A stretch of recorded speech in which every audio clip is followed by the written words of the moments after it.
Some thoughts do not exist during the day, not because they are wrong, not because they are dangerous, but because daylight does not give them permission. Right now, nothing special is happening. The room is still, the light is off, and yet something has quietly come back online. You did not invite it. You did not decide to think. It simply appeared. A question without a shape, a memory without a picture, a pressure without a sentence. During the day, this never happens. During the day, your mind feels busy, but oddly empty. Tasks replace questions. Noise replaces depth. Movement replaces truth. But at night, when motion stops, something else starts moving. And it always feels slightly illegal, because the thoughts that arrive now are not polite. They do not follow schedules. They do not ask whether this is a good time. They ask things like, what if I chose the wrong life? What if I am already too late? What if I am tired in a way sleep cannot fix? These questions do not show up at noon. They wait. And the strange part is not that they come at night.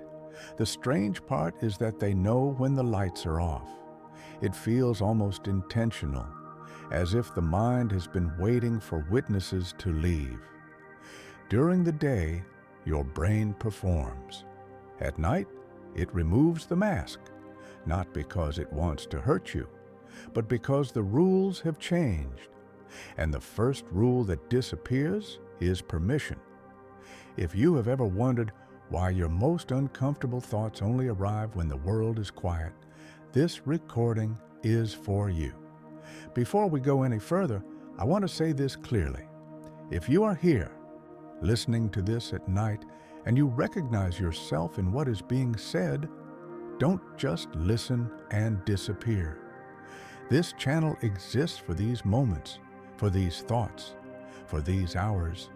If you want more recordings like this, long, slow, honest, like the video, share it with someone who's awake when they shouldn't be, and subscribe to Sleepy Scientist recordings. Not later, not tomorrow. Do it now, while this part of your mind is still open, because by morning, you might forget that this mattered. Now, let's talk about why the day refuses these thoughts. During daylight, your brain is not free. It is efficient. It is filtered. It is supervised. Every waking hour, your mind is quietly asking one question over and over. What is allowed right now? Allowed to think, allowed to say, allowed to feel. Most of this happens below awareness. You don't notice the thought that never finished forming. You don't notice the question that was cut off mid-sentence.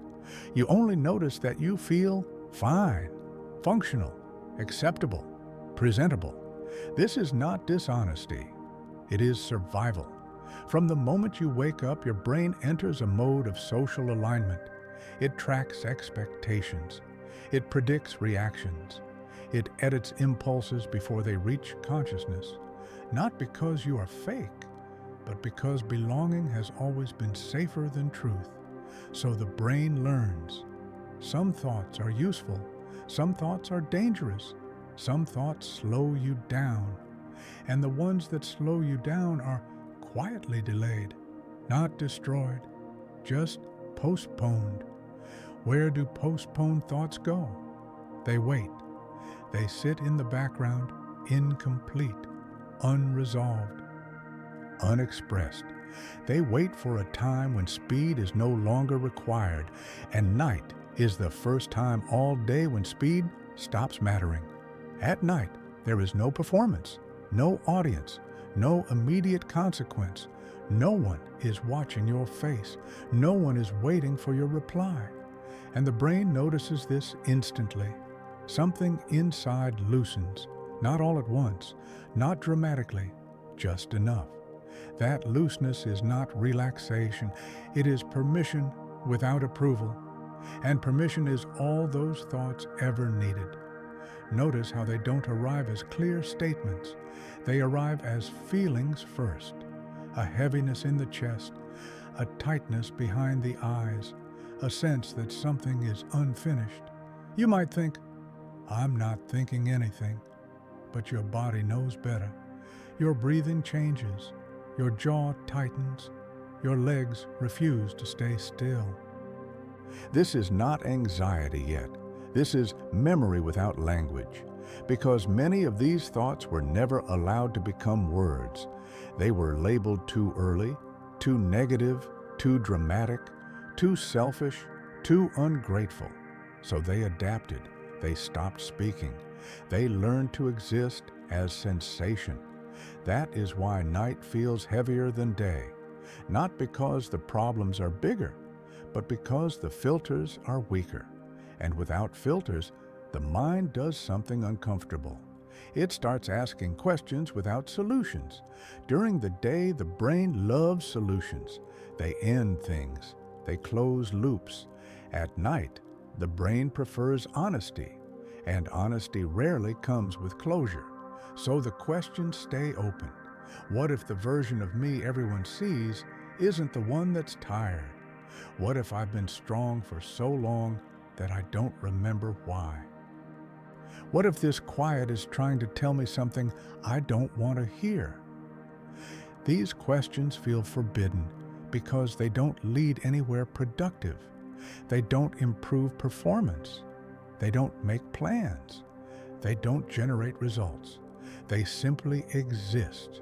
And existence without purpose makes the daylight brain uncomfortable. So it hides them until it can't. There is a biological reason this happens at night. As the day ends, the systems responsible for self-control begin to soften, not shut down, just loosen their grip.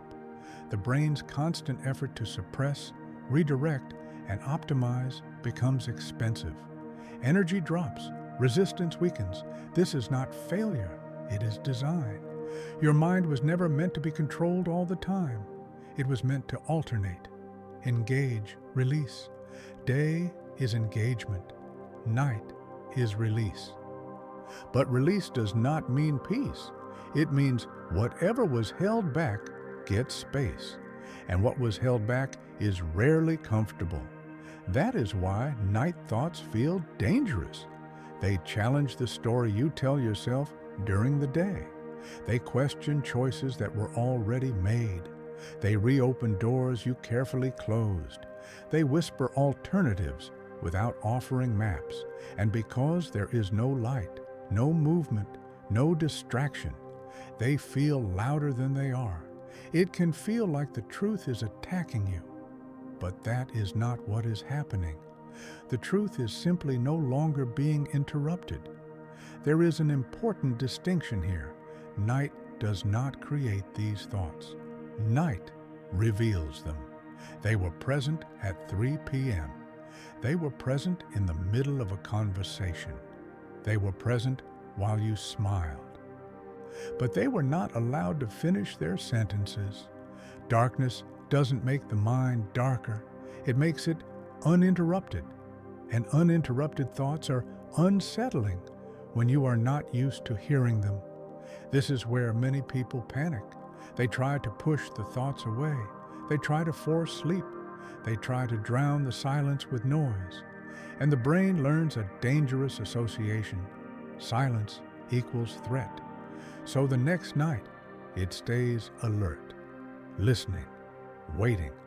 This is how night becomes an enemy, not because of the thoughts, but because of the fight against them. But we're not going to solve that yet, not here. Right now, all you need to notice is this. The thoughts that arrive in the dark are not breaking rules. They are operating under a different set of rules. Rules without performance. Rules without permission. Rules without witnesses. And the discomfort you feel is not because the thoughts are wrong. It is because they have been unsupervised for the first time all day. Imagine a room that has been locked for years. Inside, nothing has moved, nothing has grown, nothing has healed. Now imagine opening the door. The air will feel heavy, stale, overwhelming, not because the room is dangerous, but because it hasn't been allowed to breathe. Your night mind is that room. And tonight, the door is open just enough. You don't need to walk in yet. You don't need to clean it. You don't need to understand what's inside. You just need to notice that it exists. Because once you realize that these thoughts were never strangers, only delayed guests, the question quietly changes. And the next question is not, how do I stop thinking this? The next question is, what happens if I stop treating these thoughts as crimes? And that question does not belong to this chapter. It belongs to what comes next. So stay here, stay with the quiet. Let the darkness finish what the daylight interrupted, and let the next thought arrive on its own. During the day, your mind feels busy, full, occupied, constantly moving from one thing to the next, and yet, when night arrives, it feels as if nothing was ever processed. This is not a contradiction. It is the result of something very specific your brain does when the sun is up. During daylight, the mind does not exist to explore. It exists to manage. From the moment you wake, a quiet system switches on. You don't hear it. You don't feel it activate. But it immediately begins sorting. What matters now? What can wait? What should not be touched at all? This system does not ask whether a thought is true. It asks whether a thought is useful. Useful thoughts are allowed through. They get finished. They get words. They get action. Useless thoughts are paused. And the most dangerous category of all is not useless. It is disruptive.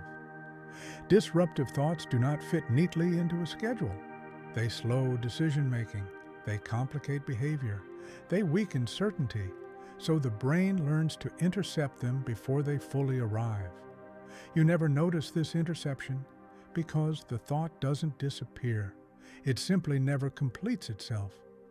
Have you ever felt a question start to form during the day and then vanish before you could name it? That is not distraction. That is editing. Your brain is doing what it has been trained to do for years. Protect your ability to function. Function requires speed. Speed requires simplicity. So the mind trims complexity automatically. It removes questions that don't lead anywhere. It suppresses emotions that cannot be resolved quickly. It delays memories that would interrupt momentum. This is not cruelty, it is efficiency, and efficiency feels like clarity. That is why daytime thinking feels clean, linear, purposeful, controlled, but that cleanliness is artificial. It is maintained through constant effort. Effort you do not consciously register. Imagine holding a beach ball underwater. At first, it feels easy. Your arms are strong. The water is calm. But the ball never stops pushing back.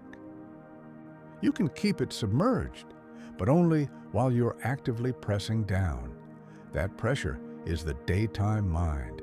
Every hour you spend awake, interacting, deciding, responding, your brain is applying force. Force against uncertainty. Force against doubt. Force against unresolved emotion. This force is so constant that you mistake it for normal until it stops. At night, the arms get tired, the pressure weakens, and the beach ball rises. This is not rebellion. It is physics. When control systems fatigue, suppressed material returns. And the first thing to return is not chaos. It is unfinished business. During the day, your brain avoids questions that do not have immediate answers. At night, it allows them to exist without answers. That difference changes everything, because unanswered questions behave differently. They do not sit quietly. They hover, they circle, they repeat. This is why nighttime thoughts feel obsessive, not because you are overthinking, but because these thoughts were never allowed to finish forming earlier. They are incomplete sentences trying to complete themselves. During the day, interruption is constant. Notifications, conversations, movement, light. Each interruption resets the mind. It prevents depth. At night, interruption disappears, and depth returns all at once. This sudden depth feels dangerous because you're not eased into it. You're dropped, and your mind reacts the way it always does when dropped into unfamiliar terrain. It tightens. It scans for threat. It assumes something is wrong, but nothing is wrong. You are simply experiencing your mind without its daytime compression. Compression flattens experience. Night restores dimension. This is why a single thought at night can feel larger than an entire day of thinking. It has room, and space changes perception. The same thought that passed unnoticed at 11 a.m. can feel overwhelming at 2 a.m.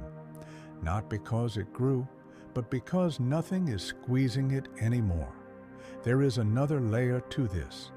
During the day, your identity is active. You know who you're supposed to be. You have a role, a tone, a pace. That role keeps your thinking aligned. Certain thoughts don't match the role.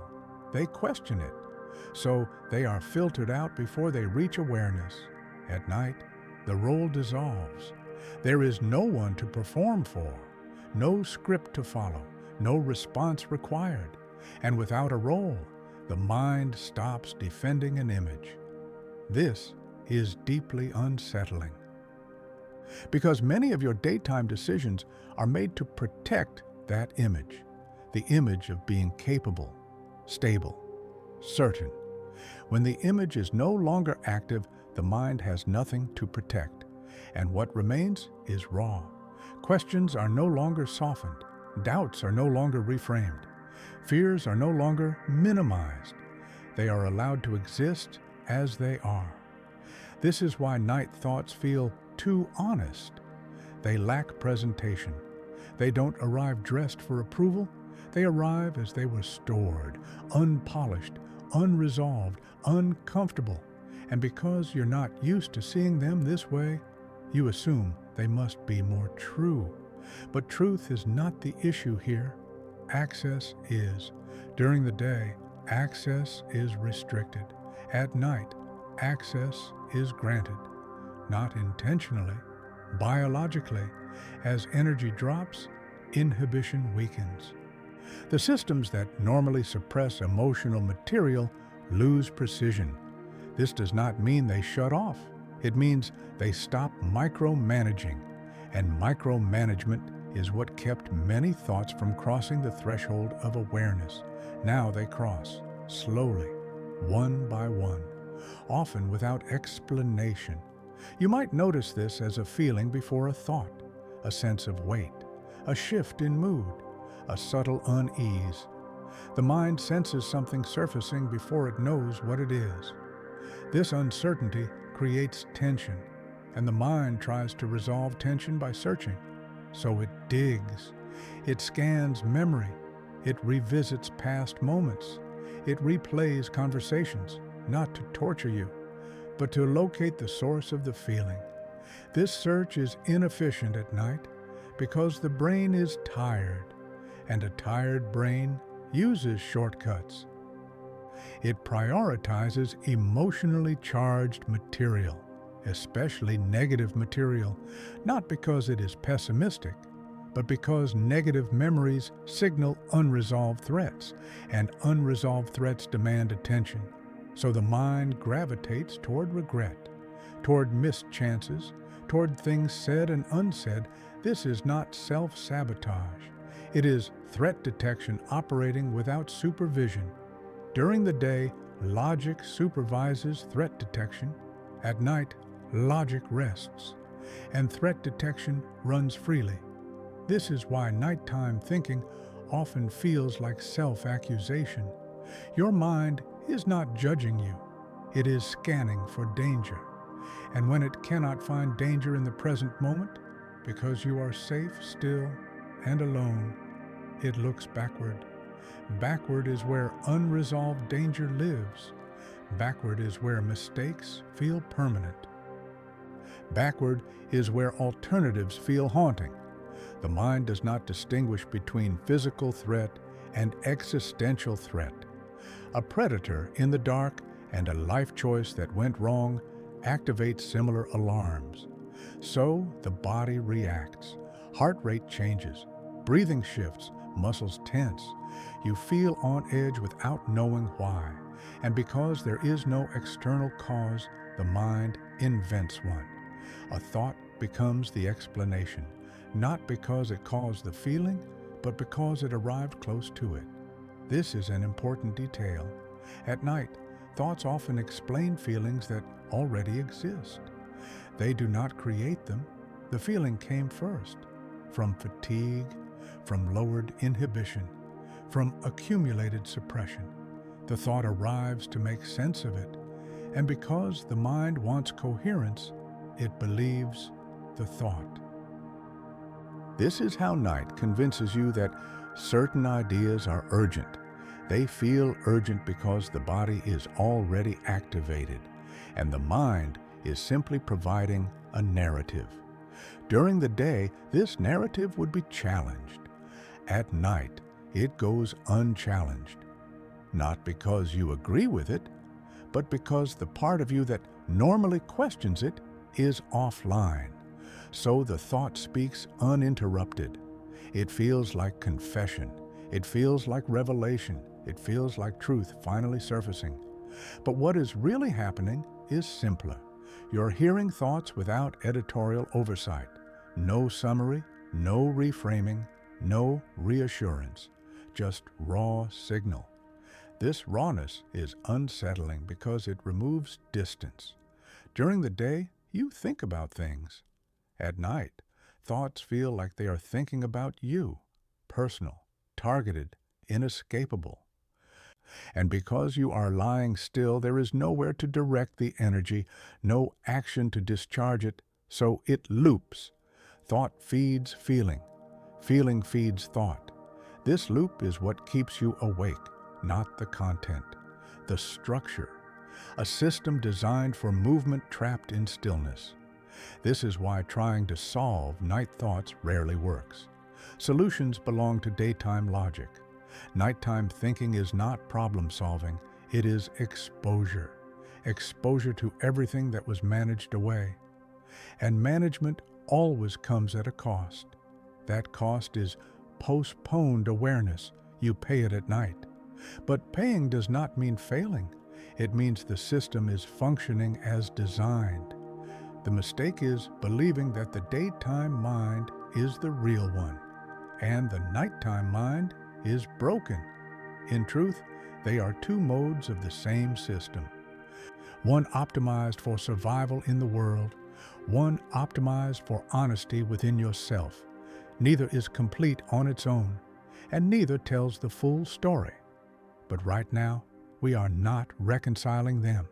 We are only observing, noticing that during the day, your mind is not silent. It is supervised, and supervision changes what is allowed to appear. The more responsibility you carry during the day, the more supervision your mind applies, and the more intense the night becomes. This is why people who appear strongest often struggle most at night, because strength requires control, and control requires suppression, which must eventually be released, and release does not ask whether you are ready.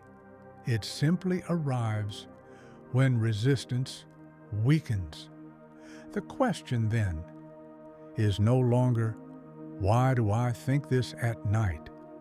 The question is beginning to shift towards something quieter, something more uncomfortable. What has my mind been protecting me from all day? And what happens if I stop assuming that protection is always necessary? That question does not end here. It cannot, because once you start seeing the daytime mind as a gatekeeper rather than a narrator, you begin to notice what it keeps out. And noticing is the first step towards something deeper, something that does not belong to light or dark, something that waits beneath both. And that is where this needs to go next. Night does not create these thoughts. That belief is comforting, but it is wrong. It feels easier to blame the darkness, to imagine that something about the night changes you, turns you into a version of yourself you don't recognize. But nothing new is being created here. What happens at night is far more unsettling. The thoughts you hear in the dark are the same ones that passed through you earlier in the day. They just never finish speaking. During the day, thoughts rarely arrive whole.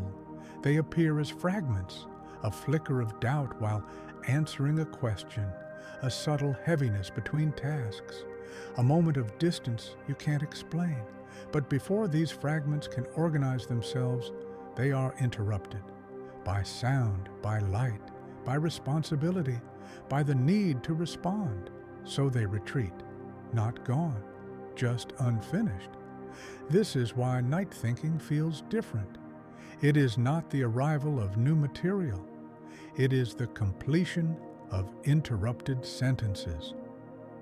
Imagine trying to read a book where every paragraph is cut off halfway through.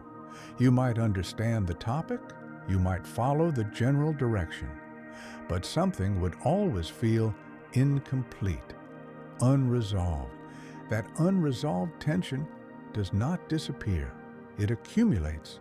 Your mind carries it quietly all day. And when night removes interruption, the mind does something very simple. It continues where it left off. This continuation feels shocking because you don't remember starting it. You feel ambushed by thoughts that seem to come from nowhere, but they have been waiting patiently. The mind does not forget unfinished material. It prioritizes it. This is why unresolved conversations replay, why unasked questions return, why emotional loose ends tighten at night. The brain treats incompletion as unfinished work, and unfinished work demands closure. During the day, closure is postponed in favor of function. At night, function loses its authority, and closure moves to the front of the line. This is not intentional. You are not choosing to think about these things. The mind is following its most basic rule: finish what was interrupted. This rule is ancient. Long before artificial light, long before schedules and productivity, night was the only time without immediate demands. The mind evolved a process then, to review, to integrate, to remember. What feels like rumination now was once reflection, but modern life removed the space for reflection during the day without replacing it. So reflection spills into the night, uncontained, unstructured, unfiltered. This is why night thoughts feel chaotic, not because they are meaningless, but because they are overdue. You may notice that these thoughts often feel repetitive. The same themes return again and again, the same questions rephrased, the same memories replayed from different angles. This repetition is not obsession. It is an attempt at integration. The mind is circling material it could not absorb earlier, trying again and again, because each attempt was interrupted. During the day, interruption feels harmless. You barely notice it. A vibration, a message, a sound. But interruption fragments mental processing. It prevents emotional digestion. Think about how digestion works in the body. You cannot digest while constantly moving. You need stillness time. The mind is no different. Thoughts require stillness to be processed fully. Without stillness, they remain half-processed, and half-processed thoughts do not disappear. They linger as tension. This tension is subtle at first, a background noise, a sense of restlessness, but as the day continues, it builds. Each suppressed thought adds pressure. Not enough to break anything, just enough to be felt later. At night, when you lie down, that pressure has nowhere to go, so it turns inward. This is when many people mistake night thinking for negativity. They assume the mind has turned against them, but the mind is not attacking. It is completing what was paused, completing what was silenced, completing what was deemed inconvenient. This distinction matters because if night thoughts were creations, they would be optional. You could dismiss them. But because they are continuations, they demand attention. They feel persistent because they are unfinished. This also explains why trying to think positively at night rarely works. Positive thoughts are often complete already. They have conclusions. They resolve quickly. Unfinished thoughts do not resolve quickly. They resist replacement. They return because replacement does not equal completion. The mind is not asking for optimism. It is asking for acknowledgement.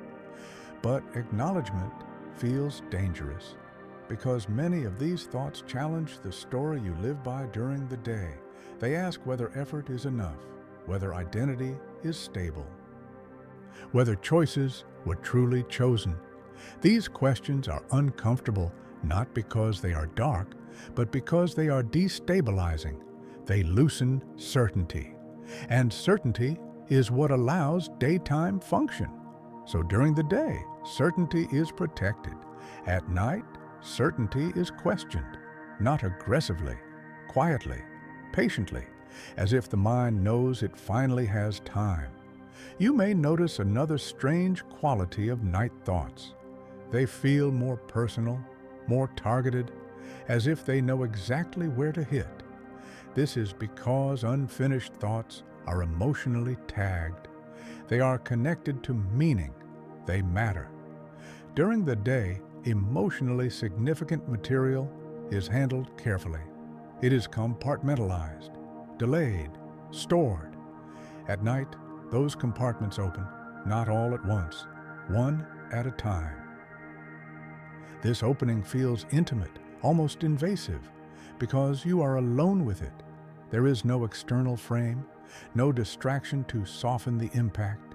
So the thought lands directly, unbuffered, and because the mind is tired, it cannot immediately contextualize it. It cannot say, "This is only one perspective." It cannot say, "This will look different tomorrow." So the thought feels absolute, final. This is an illusion, not because the thought is false, but because perspective has narrowed. Night narrows perspective. Day broadens it. Neither is complete, but night feels more convincing because it removes alternatives. There is also something else happening. At night, memory retrieval changes. The brain becomes more associative. One memory triggers another, not linearly, but emotionally. A feeling pulls up a memory, that memory pulls up another feeling, and soon you are far from where you started. This is why night thinking can feel like falling down a hole. You didn't decide to go there. You followed emotional gravity. During the day, attention interrupts this chain. At night, the chain continues. This continuation can be overwhelming because it bypasses logic. It moves through sensation. You may not remember why a thought appeared, only that it feels important. This importance is not proof of truth. It is proof of emotional relevance. And emotional relevance does not care about timing. It waits. This is why night thoughts often feel urgent. They are not urgent because something must be done immediately. They are urgent because they have been ignored for too long. Urgency is not always about danger. Sometimes it is about neglect. The mind escalates what is neglected. It raises the volume. It repeats. It intrudes, not to punish, but to be heard. This is where many people turn night into a battleground. They fight the thoughts. They argue with them. They try to suppress them again. But suppression at night is harder because the systems that support suppression are tired. So the fight fails, and failure reinforces fear. The next night, the mind arrives already tense, expecting conflict, and conflict amplifies attention. This is how a pattern forms, not because the thoughts are growing stronger, but because the resistance is exhausting. However, none of this means the thoughts are asking for answers. This is a common misunderstanding. Night thoughts are not always questions. They are signals. Signals that something has not been processed. Signals that something has not been integrated. Signals that something was carried but never set down. Integration does not happen through debate. It happens through presence. But presence feels passive, and passivity feels unsafe, especially when the material is uncomfortable. So the instinct is to act, to solve, to decide. But night is not the place for decisions. It is the place where decisions are questioned. That questioning feels like betrayal of past selves, of choices already made, of identities already claimed. But questioning is not undoing. It is examination. An examination requires darkness. Light reveals surfaces. Darkness reveals structure. This is why many insights feel like they come at night, not because the mind is wiser, but because it is quieter, and quiet allows patterns to emerge. However, insight without context can be misleading. Night shows connections, but not consequences. It reveals truth fragments, but not full pictures. So it feels profound, but incomplete, which is why acting on night thoughts immediately is dangerous. Not because they are wrong, but because they are partial. Right now, we are not acting. We are observing, noticing that night does not add anything. It removes something. It removes interruption. It removes performance. It removes permission checks. And when those are gone, the mind returns to what was paused, what was silenced, what was never allowed to finish forming. This is not a flaw. It is a continuation of the same mental process that carried you through the day. The difference is not content, it is condition. And understanding that difference changes how you experience the night. It shifts the question again, away from, why is my mind doing this to me, towards something quieter, something less hostile. What has been waiting for me all day, and why did it need darkness to speak? That question does not end here, because once you see night thoughts as continuations, you begin to wonder what else has been delayed, and how much of yourself has been postponed in the name of daylight. That realization opens another door. And what waits behind it has less to do with thought and more to do with permission itself, which is where we have to go next. There is a moment at night when a thought feels wrong to have, not wrong in the sense of being incorrect, wrong in the sense of being forbidden.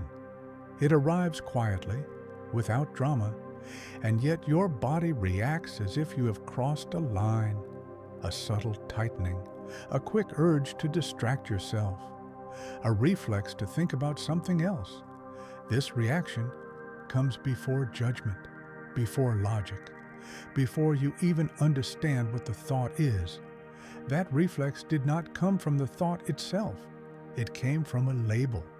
Somewhere along the way, your mind learned that certain thoughts are not allowed, not because they are dangerous, but because they violate an invisible rule. You were never explicitly taught these rules. They formed gradually, through tone, through silence, through what was encouraged and what was ignored. Some thoughts were welcomed, others were quietly discouraged, and a few were never given space at all. Those thoughts learned something early. They learned that arriving openly would create discomfort. So they adapted. They learned to hide. They learned to wait. They learned to arrive only when no one was watching. Night is not special because it is dark. Night is special because it is unobserved.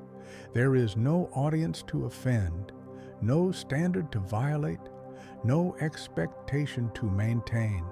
And so the thoughts that learn to stay hidden finally step forward. But they do not feel innocent.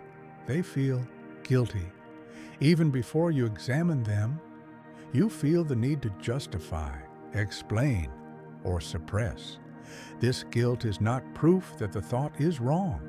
It is proof that the thought was labeled early. Think about the kinds of thoughts that feel most uncomfortable at night. Not abstract ideas, personal ones, thoughts about stopping, thoughts about leaving, thoughts about wanting less, thoughts about not wanting what you worked for. These thoughts challenge effort. They question endurance. They suggest that persistence might not always be virtuous. And in many environments, those ideas are unwelcome. So the mind learns to classify them, not as questions, but as failures. Once a thought is classified as failure, it becomes dangerous to think, because thinking it feels like becoming it. So you don't. You push it away. During the day, this is easy. You are surrounded by movement, by signals that tell you who you are supposed to be: capable, focused, committed. Night removes those signals, and without reinforcement, the classification weakens. The thought slips through, but when it does, it carries the weight of everything it was never allowed to be. That weight feels like shame. Shame is not the thought. Shame is the response to the thought's existence. And shame has a very specific effect on the mind. It shortens distance. Instead of observing the thought, you merge with it. You don't think, I am having this thought. You think, this is me. This fusion is what makes night thinking feel dangerous. Not because the thought is extreme, but because it feels definitive. There is no separation, no buffer. The thought feels like a verdict, but verdicts require judges, and the judge in this moment is not rational. It is internalized, built from years of feedback about what is acceptable to feel and think. This internal judge does not speak clearly. It communicates through discomfort, through tension, through urgency to escape. So when a forbidden thought appears, your system reacts automatically. You try to scroll. You try to sleep harder. You try to redirect, not because the thought is harming you, but because it is violating a rule you didn't know you were still following. The rule sounds like this: good people don't think this. Strong people don't question this. Grateful people don't feel this way. These rules are powerful because they are vague. You cannot argue with them. They are not statements. They are atmospheres, and atmospheres shape behavior without explanation. During the day, the atmosphere is enforced externally. At night, it is enforced internally. That enforcement feels lonely because you are both the one thinking and the one policing the thought. This split creates tension, a quiet conflict. Part of you wants to explore. Another part wants to shut it down. And the more you try to shut it down, the more intense it becomes. Not because the thought is growing, but because resistance amplifies attention. Attention feeds importance, and importance makes the thought feel real. This is how a simple question becomes an existential crisis at 2 a.m. The content did not change. The context did. During the day, context dilutes. At night, context concentrates. There is also something else happening. When a thought is forbidden, it never gets refined. Refinement requires repetition, exposure, dialogue. Forbidden thoughts never receive that. They remain crude, extreme, unpolished. So when they finally appear, they appear at full strength. They have no softened version, no moderate form, no balanced phrasing. They arrive as absolutes. All of this was a mistake. I can't do this anymore. There is no other way. These statements feel alarming because they are unprocessed, not because they are accurate. They have not been shaped by conversation or reflection. They have been compressed, and compression increases force. Imagine storing pressure for years. When released suddenly, it feels explosive. But explosion does not mean destruction. It means sudden expansion.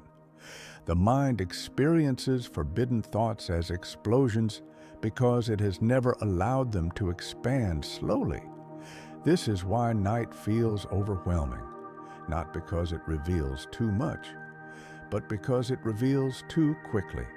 You're seeing material that should have been metabolized gradually, but wasn't. So it floods. And when it floods, the instinct is to stop it, to contain it again. But containment has already failed. That is why you are here. That is why you are awake. The more you try to suppress a forbidden thought at night, the more the body reacts. Heart rate increases, breathing becomes shallow, muscles tense. The body senses conflict, not danger. Conflict. And conflict requires resolution. But resolution is not available because the rules are unclear. You don't know what is allowed. You only know what feels wrong. This uncertainty is exhausting. So the mind looks for certainty. It gravitates toward extremes, toward definitive conclusions. They feel solid, even if they are painful. This is why night thoughts often feel catastrophic. They offer closure, a kind of dark closure. This is who I am. This is how it ends. Those statements are comforting in a strange way. They end the struggle. They remove ambiguity, but they do so at a cost. They collapse possibility. During the day, possibility feels motivating. At night, possibility feels threatening. Because possibility means openness, and openness means the forbidden might continue to surface. So the mind tries to close the door with final statements, with harsh self-definitions. This is not truth. It is containment, a last attempt to regain control. But control at night is fragile. It cracks easily, and when it cracks, the thought returns, often slightly changed, slightly sharper. This cycle continues, not because you are weak, but because the system is working with outdated rules. Rules formed when silence meant danger, when expressing doubt meant risk, when endurance was rewarded more than honesty. Those rules kept you functioning. They kept you moving. They helped you survive certain environments. But they were never meant to govern the night. Night is where rules dissolve. Not completely, just enough to let suppressed material breathe. The discomfort you feel is not because the thought should not exist. It is because two systems are overlapping. Daytime rules trying to operate in nighttime conditions. This overlap creates friction. Friction feels like anxiety. But anxiety is not always fear. Sometimes it is misalignment. You are applying the wrong rules to the wrong state. Trying to manage with control what requires allowance. Allowance does not mean agreement. It does not mean surrender. It means letting the thought exist without immediately classifying it, without labeling it as dangerous or shameful, without turning it into an identity. That sounds simple. It is not, because classification happens fast. Before language, before logic, it is felt. That feeling is what makes night thinking so intense. You're not arguing with ideas. You're responding to sensations. Sensations of wrongness, of violation, of crossing a boundary you can't see. But boundaries without clarity are unstable. They shift, they dissolve. And when they dissolve, what remains is the thought itself, stripped of judgment, just a signal, a question, a need for attention. And attention does not require action. It only requires presence. This is where something subtle begins to change. When you stop treating the thought as a crime, it loses urgency. Not immediately, gradually. It begins to feel less like an emergency and more like information. Information about pressure, about fatigue, about values in conflict, about parts of you that have been quiet for too long. The thought does not need to be answered yet. It does not need to be resolved. It only needs to be seen without punishment. This is difficult because punishment feels familiar. It feels like responsibility, like strength. Allowance feels risky, like weakness. But weakness is not what emerges. Something else does. A small distance, not enough to escape the thought, just enough to breathe around it. And in that space, the thought changes. Not in content, in tone. It becomes less sharp, less accusatory, less absolute. It begins to feel like something you are having rather than something you are. This distinction is quiet, easy to miss. But once it appears, the night feels different. Not lighter, but less hostile. The darkness no longer feels like a courtroom. More like a room where things have been stored and finally brought into the open. They are dusty, uncomfortable, but not alive in the way monsters are. They are objects, memories, questions, leftovers of unfinished thinking. And unfinished thinking does not want to destroy you. It wants to be finished, not through answers, but through being allowed to exist long enough to lose its charge. That process does not happen all at once. It happens slowly, across nights, across moments of stillness. It begins with noticing that the thought you feared was never the enemy. The enemy was the rule that said you should never think it. And when that rule loosens, even slightly, the night changes its shape. Not enough to sleep yet, but enough to stay, enough to continue. Enough for something deeper to surface without feeling like it must be stopped. And that deeper layer has less to do with thoughts themselves and more to do with what happens when the mind stops judging its own contents, which is where this quiet movement continues. There's a point at night when thoughts stop arriving as sentences. They arrive as sensations. You might not notice a specific idea at first. There is no clear question, no memory with a beginning or an end, only a feeling, a weight behind the eyes, a pressure in the chest, a restlessness that refuses to name itself. This is usually the moment people say, "I'm not thinking about anything," but the body knows better. Because thinking did not stop. It changed form. When a thought is not allowed to exist consciously for long enough, it does not disappear. It migrates from language to sensation, from idea to tension, from question to discomfort. The mind has more than one way to store information. When words are blocked, the body remembers instead. This is why night feels physical. You are lying still, yet your body feels active, alert, uneasy, not panicked, just awake in the wrong way. This alertness is not random. It is the nervous system holding material that never reached resolution. During the day, thoughts are handled cognitively. At night, what remains is handled somatically. This shift is subtle but important. It explains why you can't think your way out of night discomfort. Because what you are feeling is not a thought. It is a stored response. Imagine trying to calm your heart rate by arguing with it. Logic does not reach where the sensation lives. The sensation arrived before language, often long before. Some of the material your body carries did not begin as thoughts at all. It began as reactions, moments where you felt something but could not respond, times when expression was unsafe, inconvenient, or unwelcome. So the body learned to hold. It held breath, it held tension, it held posture, and each time it did, the nervous system adapted. It learned what to suppress.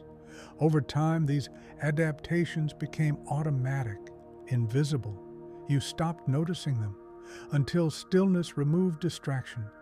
At night, when movement stops, the body speaks, not loudly, not clearly, but persistently. You might feel an urge to shift positions repeatedly, a need to stretch that never resolves, a discomfort that moves when you try to locate it. This is not restlessness without cause. It is information without translation. The body is presenting unresolved material without the filter of language, because language was never allowed to form around it. This is where many people misunderstand night anxiety. They assume it is mental. They look for the thought that is causing it, but often the sequence is reversed. The sensation came first. The thought arrived later to explain it. This is why the thoughts feel convincing. They are attached to real physical signals. Your body is activated. Your nervous system is slightly elevated. So the mind searches for meaning. It finds a thought, and the thought inherits the urgency of the body. This inheritance makes it feel true. Not because it is accurate, but because it is embodied. At night, the boundary between mind and body thins. During the day, cognition leads. At night, sensation leads. This is why night thinking feels irrational, because it is not driven by reasoning. It is driven by stored response. The body does not care about narrative consistency. It cares about completion, release, resolution. But resolution does not always mean action. Often it means recognition. When the body holds something for too long without acknowledgement, it escalates, it tightens, it amplifies, it interrupts sleep, not to punish you, but to get attention. And attention is different from analysis. Attention is presence without interference. But presence feels passive. And passivity feels unsafe when the body is activated. So the instinct is to do something, to fix, to decide, to resolve. But action is not always the answer. Sometimes action is what prevented resolution in the first place. Many of the sensations that surface at night belong to moments where action was impossible. Moments where you had to stay still, stay polite, stay functional. The body remembers that stillness. It associates stillness with unfinished response. So when you lie still at night, the body reacts. It says, "This again," and it prepares. Heart rate changes, breath becomes shallow, muscles engage, not because you are in danger, but because stillness was once associated with suppression. This is why forcing stillness at night can feel unbearable. The body does not experience it as rest. It experiences it as reenactment of moments when it wanted to move, speak, react, and couldn't. The mind then interprets this activation. It searches memory. It pulls up images, ideas, regrets, not because those memories caused the sensation, but because they match its tone. The mind is trying to make sense of the body, so the narrative forms around the sensation. This is where night stories come from, stories of failure, of wrong turns, of futures collapsing. These stories feel vivid because the body is already aroused. But the story is secondary. It is a translation attempt, and because the mind is tired, the translation is rough, simplified, extreme. During the day, the mind would contextualize. At night, it accepts the first explanation that fits. This is why night thoughts often feel harsh. They are not refined, they are drafts written under pressure, without editing, without nuance. But drafts are not final. They are provisional. They exist to capture something raw, something that needs space before it can be shaped. The problem is that most people respond to these drafts as if they were conclusions. They panic, they argue, they suppress, which sends a message to the body. What you are presenting is not welcome. So the body holds tighter. Next night, it escalates sooner. The sensation arrives earlier, stronger. This creates a feedback loop. The body presents sensation. The mind reacts with fear or suppression. The body interprets that reaction as danger and amplifies. This loop has nothing to do with the content of the thought. It is a relationship issue between sensation and response. If sensation is met with resistance, it persists. If sensation is met with presence, it changes, not immediately, gradually. This is counterintuitive because presence feels like doing nothing. But presence is not passive, it is receptive. It allows the nervous system to complete what it started. Completion does not mean expression, it means acknowledgement. A subtle internal recognition, something is here. It does not need to be solved. It does not need to be justified. It only needs to be allowed to exist without threat. When sensation is allowed without immediate interpretation, it begins to soften. The body does not need to shout if it is being heard. This is why naming sensations without story can be calming, not labeling them as anxiety or fear, just noticing pressure, warmth, movement. This noticing creates space, and space reduces urgency. Urgency is what makes night unbearable, not discomfort. Discomfort can be held. Urgency demands action. When urgency dissolves, discomfort becomes tolerable, and tolerable discomfort does not hijack sleep. It coexists with it. Most people never experience this shift because they try to resolve the thought instead of listening to the sensation. They argue with ideas instead of noticing the body. But the body is not interested in debate. It is interested in completion. Completion through safety. Safety through non-resistance. This does not mean indulging every sensation. It means not fighting its existence. The fight is what signals danger. The sensation itself is information. At night, the body releases stored information because the environment is safe enough. No demands, no threats, no observation. Safety allows release, but if release is met with alarm, safety collapses. So the body holds again. This is why creating internal safety at night is not about positive thinking. It is about allowing sensation without punishment. That allowance begins to change the quality of night. The thoughts become less sharp, less absolute. They still arrive, but they do not dominate. They float instead of attack. This floating is unfamiliar because you are used to controlling. Night asks for something else. Not control, attunement. Attunement is the ability to stay with sensation without immediately converting it into meaning. Meaning can wait. The body cannot. When the body is allowed to finish what it started, the mind follows. Thoughts lose their charge, not because they are answered, but because they are no longer carrying the burden of sensation. They return to being thoughts, which can be observed, which can pass. This is not a technique. It is a shift in relationship, from adversarial to receptive. And this shift does not happen once. It happens slowly, across nights, across moments when you choose not to escalate, not to fix, not to decide, just to notice.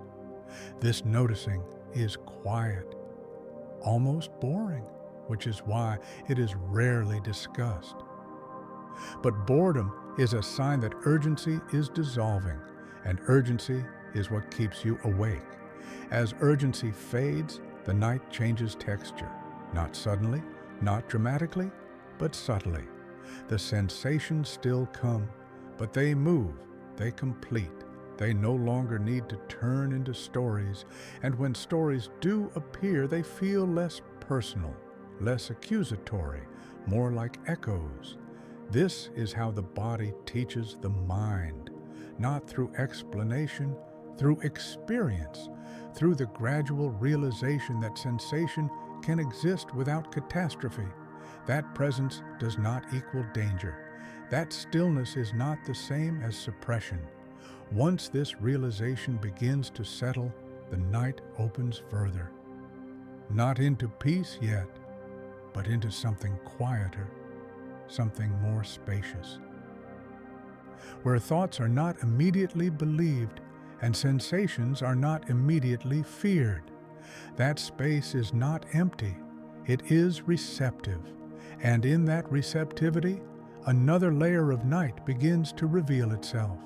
A layer where the mind stops trying to interpret the body and starts listening, not for answers, but for rhythm, for patterns, for what remains when urgency dissolves.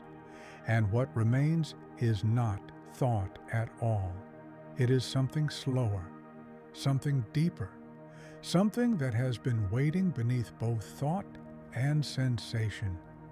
And as the night continues, that presence becomes harder to ignore. There is a moment when the night stops feeling like something that happens to you and starts feeling like something your body remembers, not consciously, not as a memory with images, but as a familiarity, as if the stillness you are in now has been visited before, long before this room, long before this bed. The body does not distinguish between past and present the way the mind does. It recognizes states, postures, silence, helplessness, waiting. And when you lie still at night, especially when you are tired enough to stop performing, those states come back online. This is why the night can feel older than it is, why it sometimes carries a weight that doesn't seem to belong to today. The body is not replaying events. It is re-entering conditions. Conditions where it learned to hold, to endure, to stay quiet. Many people assume that what returns at night is about regret, about choices, about the future. But often, what returns first is much simpler. It is the memory of not being able to move when you wanted to, not being able to speak when something mattered, not being able to leave. These experiences do not always register as trauma. They were not dramatic enough, not obvious enough.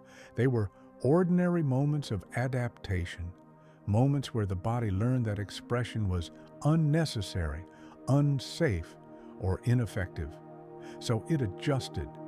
Adjustment is subtle. It doesn't announce itself. It becomes posture, breathing patterns, muscle tone. And these adjustments stay long after the situation has passed. During the day, movement masks them. During the night, stillness reveals them. You might notice this as an urge to stretch that never quite satisfies, a need to turn over again and again, a feeling that your body is slightly misaligned. This is not discomfort without meaning, it is memory without story. The body saying, this position is familiar, this waiting is familiar, and familiarity is not always comforting.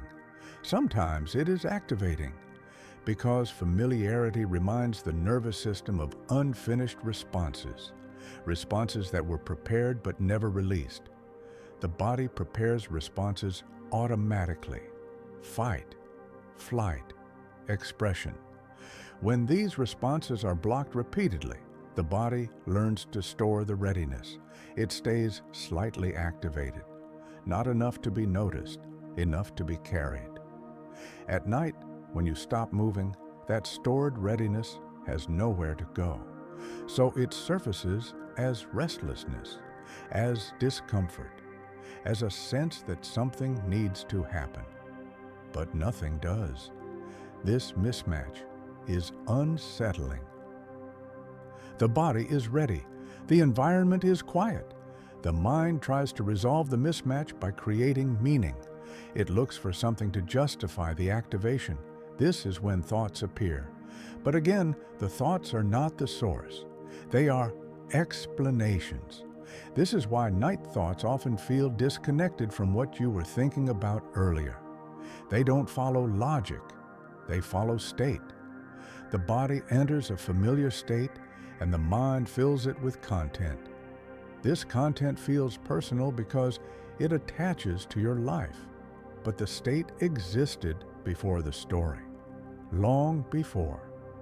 This is why the same night thoughts can appear even when life circumstances change, even when problems are solved, even when things are objectively fine, because the body is responding to internal conditions, not external ones.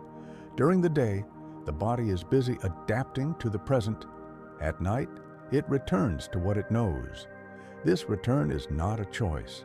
It is default. Stillness removes novelty. Without novelty, the nervous system falls back on stored patterns. These patterns are not memories in the usual sense. They are expectations. Expectations of waiting, of holding, of enduring. And when the body expects to endure, it prepares for effort. Effort without direction feels like anxiety. But anxiety is a label.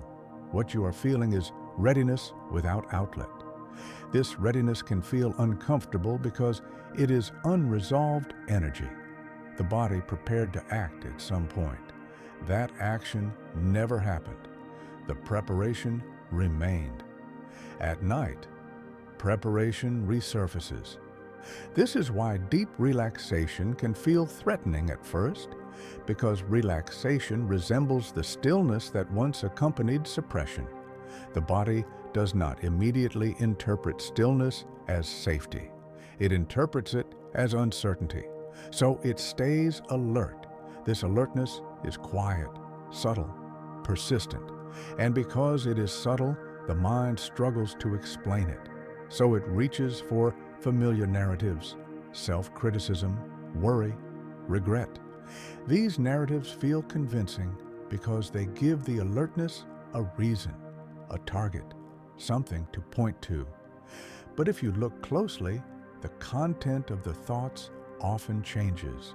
The feeling does not. One night it is about the past, another night about the future, another night about identity, different stories, same tone, same bodily signal. This consistency is the clue.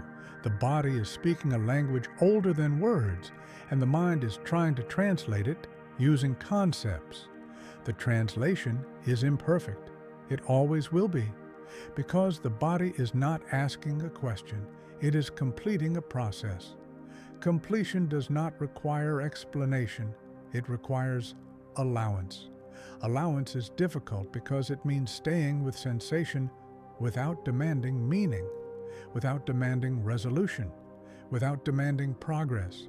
The body does not measure time the way the mind does. It does not care that years have passed.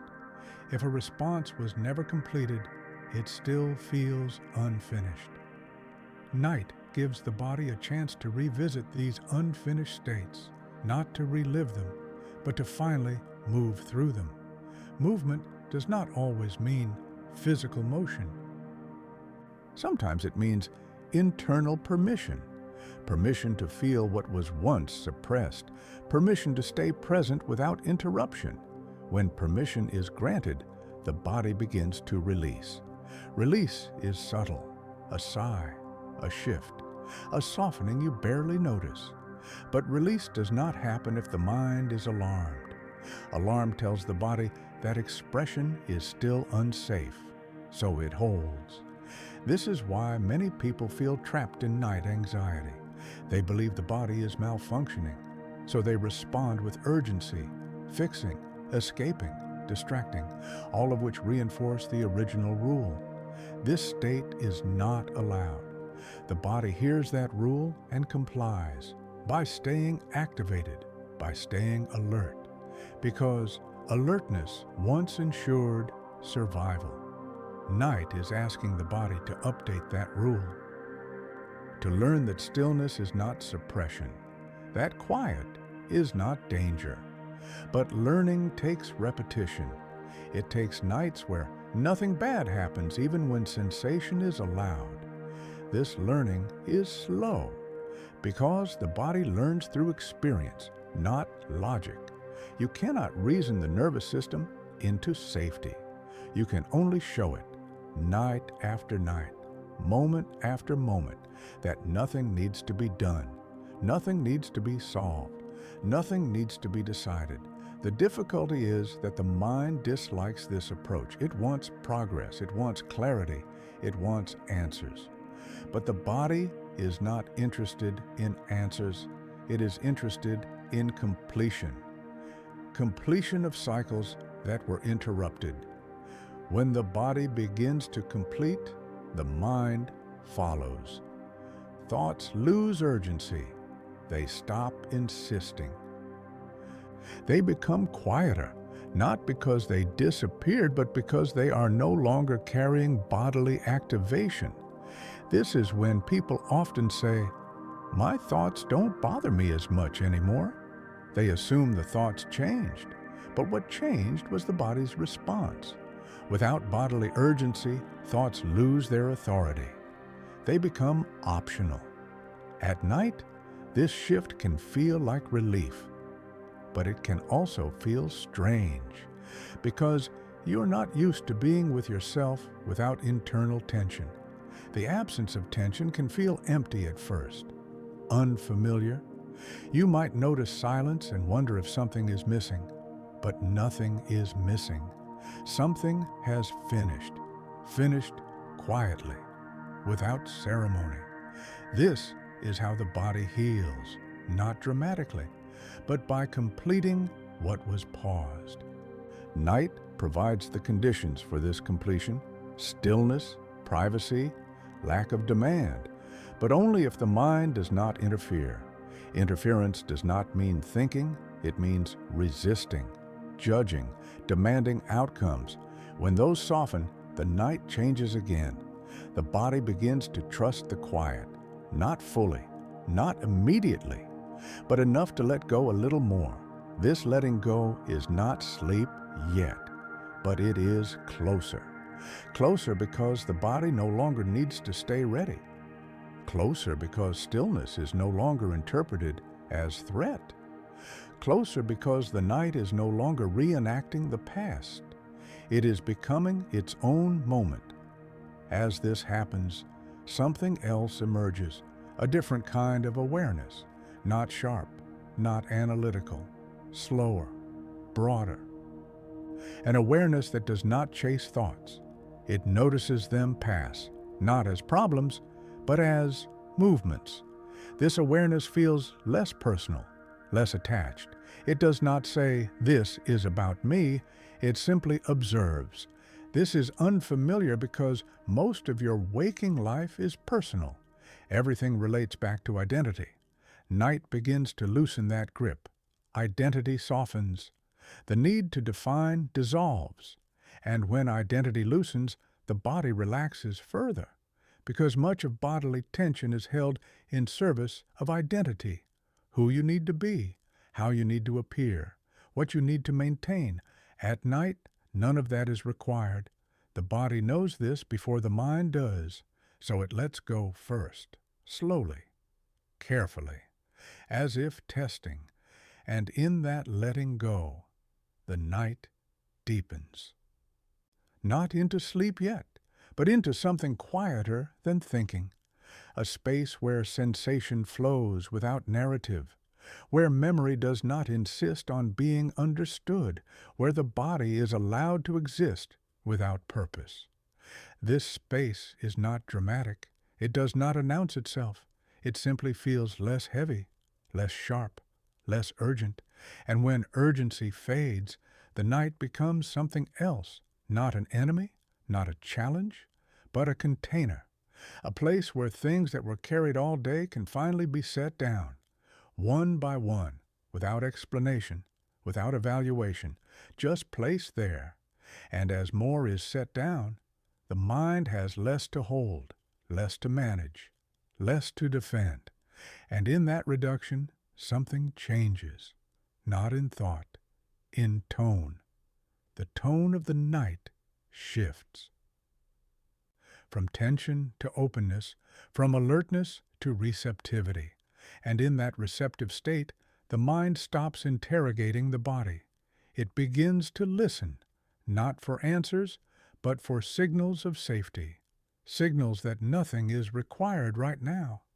That being here is enough, that this stillness is not a test, and as that realization settles, the night continues to unfold, quietly, without force, without demand, carrying you deeper into a state where thinking is no longer the center, where the body leads, and the mind, for once, follows. There is a subtle shift that happens late at night, often after the body has softened, after the sharpness of sensation has eased. Thinking slows, not because the mind is tired of thinking, but because something else has taken over. Attention widens. You may still be awake, but you are no longer scanning, no longer searching for problems, no longer trying to understand. This is the moment when the mind stops acting like a manager and begins acting like a witness. During the day, witnessing feels passive, unproductive. At night, witnessing feels natural, because nothing is asking to be done. There are no messages waiting, no decisions pending, no reactions required. And without demand, the mind loses its usual orientation. It no longer needs to aim, so it drifts. This drift is often misunderstood as zoning out, but it is not absence. It is a different mode of awareness, one that does not cling, one that does not organize experience into narratives. In this state, thoughts still appear, but they behave differently. They do not argue. They do not insist. They pass, like sounds heard from a distance. You notice them, but they do not pull you with them. This is unfamiliar because most of your life has trained you to engage with thought, to respond, to evaluate, to act. Here, there is no action, just noticing. The difference is subtle, but once it appears, it is unmistakable. Thoughts lose weight, not because they are less meaningful, but because meaning is no longer being extracted. They are allowed to exist without being used. This feels strange at first, almost irresponsible, because you are used to thoughts being tools. They are meant to solve, to protect, to prepare. At night, preparation has no function. There is nothing coming, nothing to brace for. So the tool is set down, and when it is set down, the mind discovers something unexpected. It does not disappear. It changes shape. Without the need to produce outcomes, thinking becomes softer, more fluid, less linear. Thoughts begin to resemble images, impressions, fragments. They are no longer arguments. They are textures. This is why night thoughts sometimes feel dreamlike even before sleep. You might notice a memory appear without context, a place, a feeling, not tied to any current concern, just present. The mind is no longer selecting content based on relevance. It is allowing whatever arises. This openness is not chaotic. It is permissive, and permission changes the nature of experience. During the day, permission is conditional. You are allowed to think what fits the situation. At night, permission is unconditional. There is no situation, so nothing needs to fit. This unconditionality feels freeing, but it can also feel disorienting. Because identity loosens here, the sense of me that operates during the day is maintained through constant reference. What I need, what I should do, what I must avoid. At night, those references fade, and without them, the center softens. You may notice this as a feeling of distance from yourself, not dissociation, just less attachment. You are still here, but you are not gripping your story. This can feel unsettling if you are used to being defined, but it can also feel relieving, because carrying identity requires effort. At night, effort drains, and without effort, the mind rests in a wider field. In this field, emotions also behave differently. They are not reactions. They are waves. They rise. They fall. They do not need to be explained. You might feel sadness without cause or warmth without reason. These feelings do not ask questions. They simply move. This movement is important because during the day, emotions are often frozen, held in place by roles and expectations. At night, movement returns, and movement is how emotions complete themselves. Completion does not require understanding. It requires flow. This is why crying at night can feel cleansing, even when you don't know why you're crying. The emotion does not need a story. It needs passage. The mind in witness mode does not interfere. It allows the passage. And in allowing, something resolves. Quietly, without explanation. This is another reason night feels honest. Not because it reveals truth, but because it allows movement. During the day, honesty is constrained by consequence. At night, consequence fades, and without consequence, expression becomes simpler. Not louder, simpler. This simplicity is often mistaken for vulnerability, but vulnerability implies exposure. Night is private. There is no exposure here, only presence. Presence without defense. Defense is what consumes energy. Defense requires monitoring. At night, monitoring slows. And when monitoring slows, the system relaxes. Not all at once, in layers. The first layer is bodily, muscles release, breathing deepens. The second layer is emotional. Reactivity fades. The third layer is cognitive. Narratives loosen. Beyond that, something quieter remains.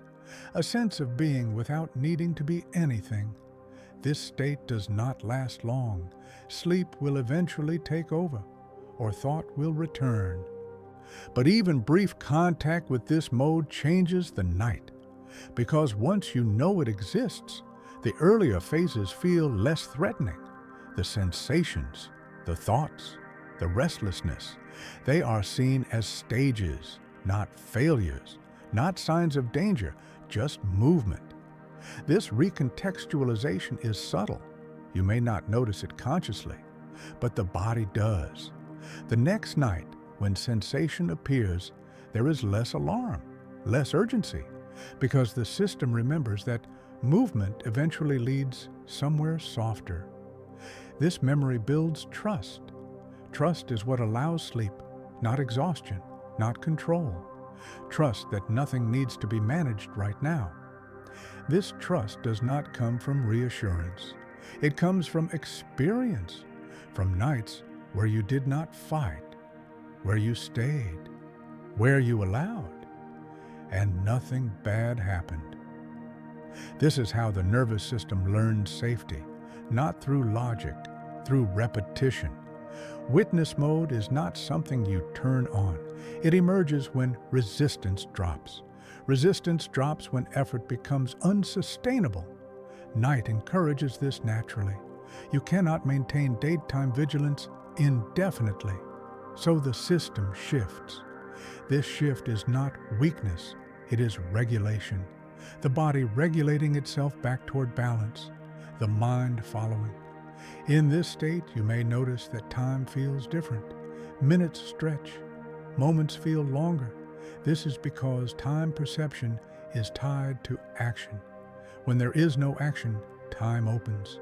This openness can feel peaceful or unsettling, depending on your relationship with stillness. If stillness has been associated with danger or loss of control, this openness may initially feel exposed. But exposure requires observers, and there are none here, only you, and even you is less defined. This is why many people report a sense of spaciousness at night, not physical, internal, a sense that there is more room inside than during the day. This room is not empty, it is quiet. Quiet enough for subtle things to be noticed, subtle sensations, subtle emotions, subtle shifts in awareness. These subtleties are drowned out during the day. They require slowness. Night provides slowness, not by force, by removing urgency. Urgency is what collapses awareness into narrow focus. When urgency fades, awareness expands. Expanded awareness is not analytical, it does not dissect, it receives. This receiving quality is the opposite of problem solving, and because modern life emphasizes problem solving, this mode is underdeveloped. It feels unfamiliar, almost unproductive, but productivity is irrelevant here.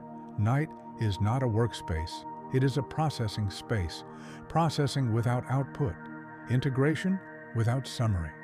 Things settle without being named. This settling is invisible. You cannot point to it. You only notice its absence. The absence of tension, the absence of insistence, the absence of the need to do something about what you are experiencing. This absence is what makes sleep possible. Sleep does not arrive when you force it. It arrives when nothing is demanding attention.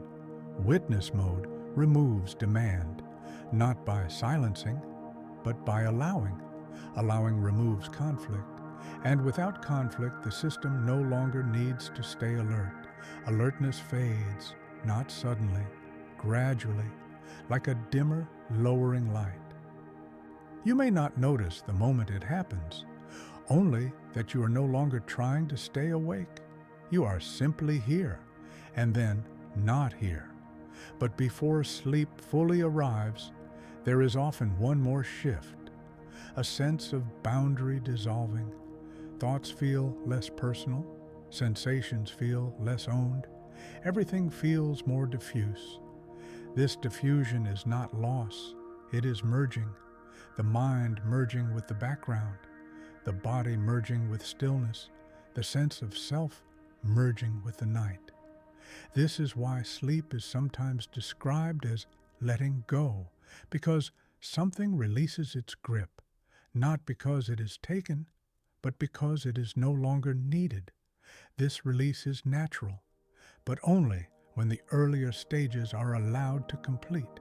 If you interrupt, if you force, if you judge, the process stalls and the night becomes fragmented. But when allowed, the night has its own intelligence.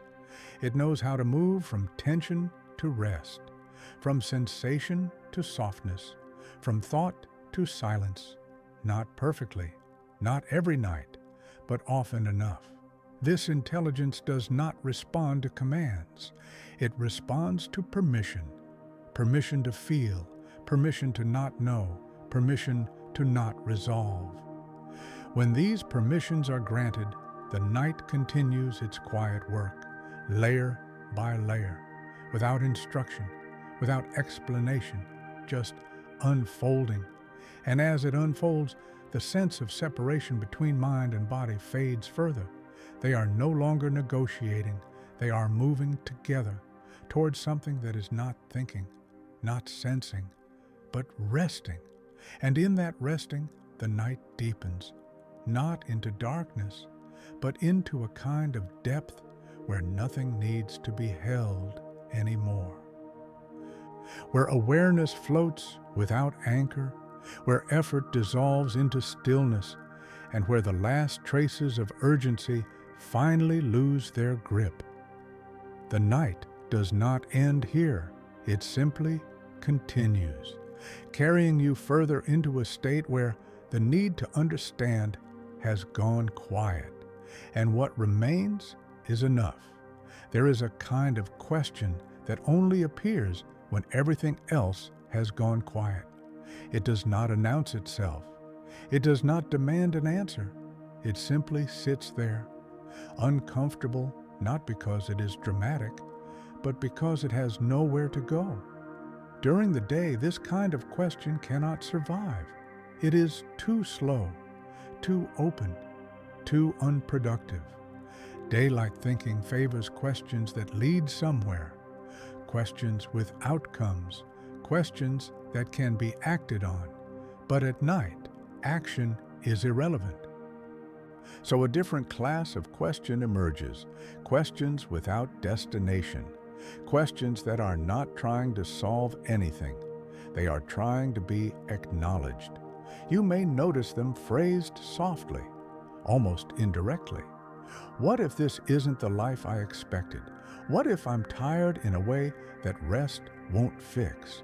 What if nothing is actually wrong and this feeling still remains? These questions do not accuse. They do not attack. They simply exist. And because they exist without urgency, they feel dangerous. Not because they threaten collapse, but because they resist closure. The mind is trained to close, to conclude, to move on. These questions refuse that.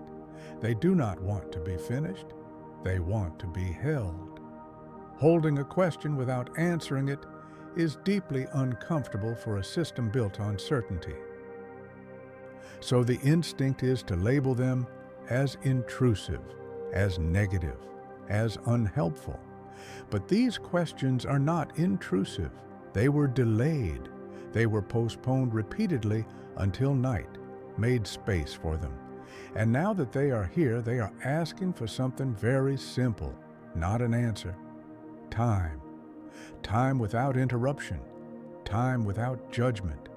Time without the pressure to turn insight into action. This is rare, because most of your life has taught you that questions exist to be resolved. That uncertainty is a problem, that not knowing is a failure. But these night questions do not behave like problems. They do not escalate when ignored. They become heavier, quieter, more present. They settle into the background like a weight you carry without noticing, and that weight changes how everything else feels. This is why nights can feel emotionally dense even without obvious distress. It is not sadness, not anxiety. It is unarticulated questioning. Questions that never made it into language. Questions that were never validated. Questions that were drowned out by movement and noise. At night, when nothing else is asking for attention, they finally surface, and they feel personal, because they are not about tasks or roles. They are about orientation, direction, meaning. But meaning is not something the mind can generate on demand, especially not when tired. So, the mind struggles. It wants to either answer quickly or dismiss entirely. Both responses miss the point. These questions are not seeking solutions. They are signaling misalignment, not something broken, something slightly off. And misalignment cannot be fixed through force. It requires listening. Listening is different from analysis. Analysis dissects. Listening receives. Listening allows the question to exist without trying to change it. This is difficult because listening feels passive, and passivity feels like stagnation. But stagnation is not what happens. Something subtler happens. When a question is allowed to exist without pressure, it begins to soften, not disappear, but lose its sharpness. It stops poking. It becomes spacious. You may notice that when you stop trying to answer a night question, it changes tone. It becomes less confrontational, more curious, almost gentle. This gentleness is unfamiliar because most of your inner dialogue has been shaped by demand. Do more. Be better. Figure it out. Night questions do not speak that language. They speak in pauses, in silence, in felt sense. They are not pushing you forward. They are asking you to notice where you already are. This can feel unsettling because noticing does not promise improvement. It does not offer progress. It offers awareness. And awareness is neutral. It does not judge. It does not motivate. It simply reveals. Revelation without instruction feels useless to a goal-oriented mind. But usefulness is not the metric here. Alignment is. These questions arise when something inside you is no longer aligned with how you are moving. Not dramatically, not catastrophically, subtly. A slow drift. The kind you don't notice until you stop moving. Night stops movement, and in stopping, drift becomes visible. This is why these questions feel existential. They appear when the noise that masked drift fades. They are not asking you to change everything. They are asking you to notice something. Notice that effort has direction. Notice that direction has cost. Notice that cost accumulates. This noticing does not require immediate response. It requires space, space to let the question echo, without deciding what it means, without assuming it demands action. The danger is not in the question. The danger is in rushing to resolve it. Because premature resolution often reinforces misalignment. You choose an answer that restores comfort, not one that reflects truth. Night questions resist that. They linger. They remain unresolved. And because they remain unresolved, they feel heavy. But heaviness is not threat. It is signal. A signal that something deserves attention at a pace slower than the day allows. This is why these questions feel more real at night, not because they are more accurate, but because they are not competing with anything else. They have the field to themselves. During the day, they would be interrupted. At night, they are uninterrupted. Uninterrupted presence gives them gravity. Gravity makes them feel true. But truth here is not factual. It is experiential. It is the truth of felt misalignment. And felt truth cannot be argued away. It must be experienced. This is where many people panic. They think, if I allow this question, it will consume me. But consumption only happens when there is resistance. When you try to suppress, the question pushes harder. When you try to answer prematurely, the question rejects the answer. But when you let it exist, something unexpected happens. It stops insisting, not because it was satisfied, but because it was acknowledged. Acknowledgement reduces pressure. Pressure is what makes these questions unbearable. Without pressure, they become bearable, even gentle. They can sit beside you without demanding anything. This does not mean they are solved. It means they are integrated into awareness, no longer exiled. Exile is what makes questions scream. Inclusion lets them whisper. Night is the only time many people include these questions, because inclusion during the day feels risky. It might slow you down. It might change how you act. It might disrupt momentum. So you postpone. Night removes momentum, and with it, the fear of disruption. So the questions come. Not to ruin you, but to be seen. This reframes the night, not as a time when forbidden thoughts attack, but as a time when unasked questions finally find space. Questions that were never meant to be answered quickly. Questions that change you, not through solutions, but through sustained presence. Being with these questions does something subtle. It loosens identification. You are no longer the one who must know. You become the one who can listen. Listening changes your relationship with uncertainty. Uncertainty becomes tolerable, even familiar, not something to eliminate, something to coexist with. This coexistence is uncomfortable at first, but discomfort is not danger. It is unfamiliarity, and unfamiliarity fades with exposure. Night provides that exposure, slowly, gently, without instruction. As you lie there, with a question that has no answer, you may notice something surprising. You are still here. Nothing collapsed. Nothing demanded resolution. The question exists, and so do you. This coexistence builds capacity. Capacity to hold ambiguity. Capacity to stay without fleeing. Capacity to let meaning unfold over time. This capacity does not announce itself. You only notice it later, in how less reactive you feel, in how some questions no longer frighten you, in how silence feels less hostile. Night questions train this capacity, not intentionally, by existing, by staying, by refusing to be rushed. And as you grow more familiar with this process, the questions begin to change, not in content, in intensity. They feel less like threats, more like companions, markers along an internal landscape. They no longer appear only at night.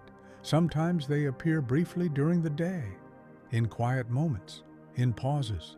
And when they do, they feel less forbidden, less dangerous, because you have learned how to be with them, not to answer, but to allow. This allowance does not solve misalignment. It reveals it. Revealing is the first step, not toward change, but toward honesty. Honesty without urgency. Honesty without demand. Night is where that kind of honesty lives. Not because it is dark, but because nothing else is competing for attention. And as the night continues, these questions do not disappear. They settle. They integrate. They become part of the background awareness, no longer foreground, no longer shouting, just present. And in that presence, the mind begins to sense something else. Something beneath the questions, a deeper quiet, a quieter orientation, one that does not ask, "What should I do?" but simply notices, "What is here?" That noticing is slower, less dramatic, but it opens another layer of night, a layer where the mind stops interrogating itself and starts recognizing patterns. Patterns that are not about answers, but about how questions live inside you and how they shape the night long before you ever give them words. At some point in the night, the questions stop sounding like questions. They begin to sound like voices, not voices you hear, voices you recognize. They speak in familiar tones, critical, concerned, certain. They do not arrive loudly, they arrive confidently, as if they have been waiting for this silence. During the day, these voices are fragmented, interrupted, cut short by tasks and conversations. At night, they gain continuity. They speak without being challenged, and because they are uninterrupted, they feel authoritative. This is when thinking turns into self-conversation, not reflection, not curiosity, conversation. An internal dialogue where one part of you speaks and another part listens without responding. This imbalance matters because dialogue without response becomes monologue, and monologue sounds like truth. You might notice how these voices phrase things. They don't ask, they declare, "This is who you are. This is how it always goes. You should have known better." There is no curiosity here, no openness, only assessment. And assessment feels stabilizing in uncertainty. Because assessment creates structure, even if that structure is harsh. During the day, your mind rarely allows this structure to complete itself. Something interrupts, a call, a task, a distraction. At night, nothing interrupts, so the assessment finishes its sentences. This completion feels heavy because finality is heavy. Finality implies that something is settled, and settlement feels safer than ambiguity, even when what is settled is painful. This is why night self-talk often turns judgmental, not because you're cruel to yourself, but because judgment ends uncertainty. It draws lines, it defines, and definition feels grounding when everything else is quiet. But this grounding comes at a cost. Judgment narrows awareness. It collapses complexity into conclusions. It turns experiences into evidence. Every memory becomes proof. Every doubt becomes confirmation. The mind builds a case, not against you, for coherence. Coherence is what the mind craves when it is tired. It wants things to make sense, so it organizes the past. It selects memories that fit the emerging narrative. Failures feel closer than successes. Regrets feel clearer than efforts, not because they are more real, but because they support the story forming. This story is not intentional, it is emergent. It arises from fatigue plus silence plus unfinished material, and because there is no opposing voice, it feels convincing. During the day, you argue with yourself, you contextualize, you justify, you explain. At night, you listen. Listening without response creates imbalance. The speaking part gains power. The listening part absorbs. This absorption is what makes night self-talk feel invasive. It feels like something is happening to you, but it is happening within you, a system speaking without regulation. This system learned its language over time, from authority figures, from feedback, from environments where mistakes had consequences. It learned that clarity matters, that outcomes matter. That deviation is risky. So when night removes external structure, this internal structure steps in. It provides rules, evaluations, standards. These standards are rarely kind, because kindness is not efficient. Judgment is. Judgment compresses. It turns complexity into verdict. Verdicts are easier to hold than uncertainty, so the mind chooses verdict. This was a mistake. You're falling behind. You should be different.